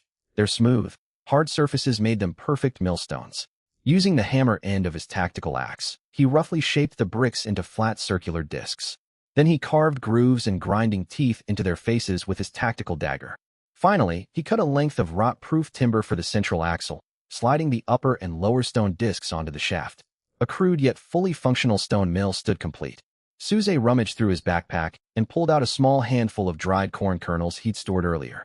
He tossed them into the stone mill before turning the upper grindstone hard. With a creaking, grinding noise, golden coarse cornmeal seeped out from the gaps between the stone slabs. It wasn't perfectly fine, yet it was more than usable. Once the wheat ripens, I'll grind it into flour to steam steamed buns. Staring at the stone mill, Suze was already mapping out his upcoming meal plans in his head. Eggs, vegetables, potatoes, corn, seasonings, plus the wheat flour he'd soon harvest. In this world where most survivors fought tooth and nail just for a single moldy black bread loaf, his larder was so abundant it would drive others wild with envy. 3 days after the tornado passed, Suze rose early and headed straight for the planting plots to check on his crops. The wheat was thriving. Dense green seedlings had grown over 20 centimeters tall, sprouting heads visibly faster by the minute. Nourished by deep-sea cloud mud, the pumpkin vines flourished too, climbing nearly a meter up the trellises, with several bright golden blooms unfurling amid their thick, broad leaves. At this growth rate, the wheat would be ready for harvest in another day or 2, while the pumpkins would need to ripen a little longer. A steady clucking echoed from the chicken coop. The young chicks had grown into half-grown pullets. They couldn't lay eggs yet, but they'd start producing in roughly a month. Coupled with the 7 or 8 eggs the mature hens laid reliably each day, he had an endless supply of protein. Suze opened the trade panel and listed 50 kilograms of salt and 20 kilograms of brown sugar for sale. His pricing was reasonable, yet far from cheap. 2 floating island foundation stones, or equivalent construction materials, for every 10 kilograms of salt, with brown sugar priced double that amount. In a realm where even basic seasonings counted as rare luxuries, salt and sugar held immense appeal. As soon as the trade listing went live, private message alerts chimed nonstop. Boss Suze, I've got 3 floating island foundation stones. Can I trade them for 15 kilos of salt? I haven't tasted anything salty in almost a month. Master Su, I have 200 preservative-treated planks. Will that get me 10 kilos of salt? Boss, I want 20 kilos of brown sugar. Are 4 foundation stones enough? Suze compared each offer one by one and finalized trades with those who'd given the fairest bids. In less than half an hour, all 50 kilos of salt and 20 kilos of brown sugar were sold out. 14 floating island foundation stones and a large stock of premium building materials appeared in his backpack.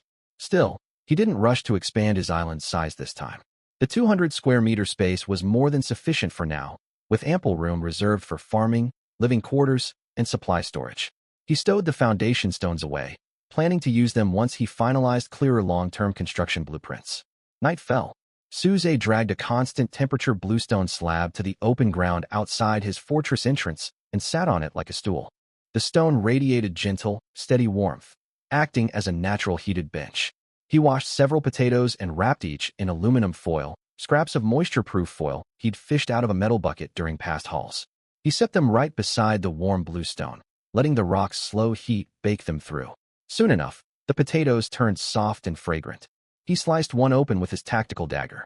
He sprinkled on a pinch of fine salt and took a bite. The fluffy texture paired perfectly with just the right hint of salt, so satisfying he almost sighed aloud. Over on the regional chat channel, the 200 remaining survivors had finally recovered from the tornado's terror. Their discussions shifted from bare-bones survival tactics to ways to reinforce their floating islands, and speculation on when the next disaster would strike. The overall tone was far more rational than before. Anyone who'd lasted this long was no fool. Just as Suze prepared to gather his things and head back into the fortress to sleep, a post on the channel caught his eye.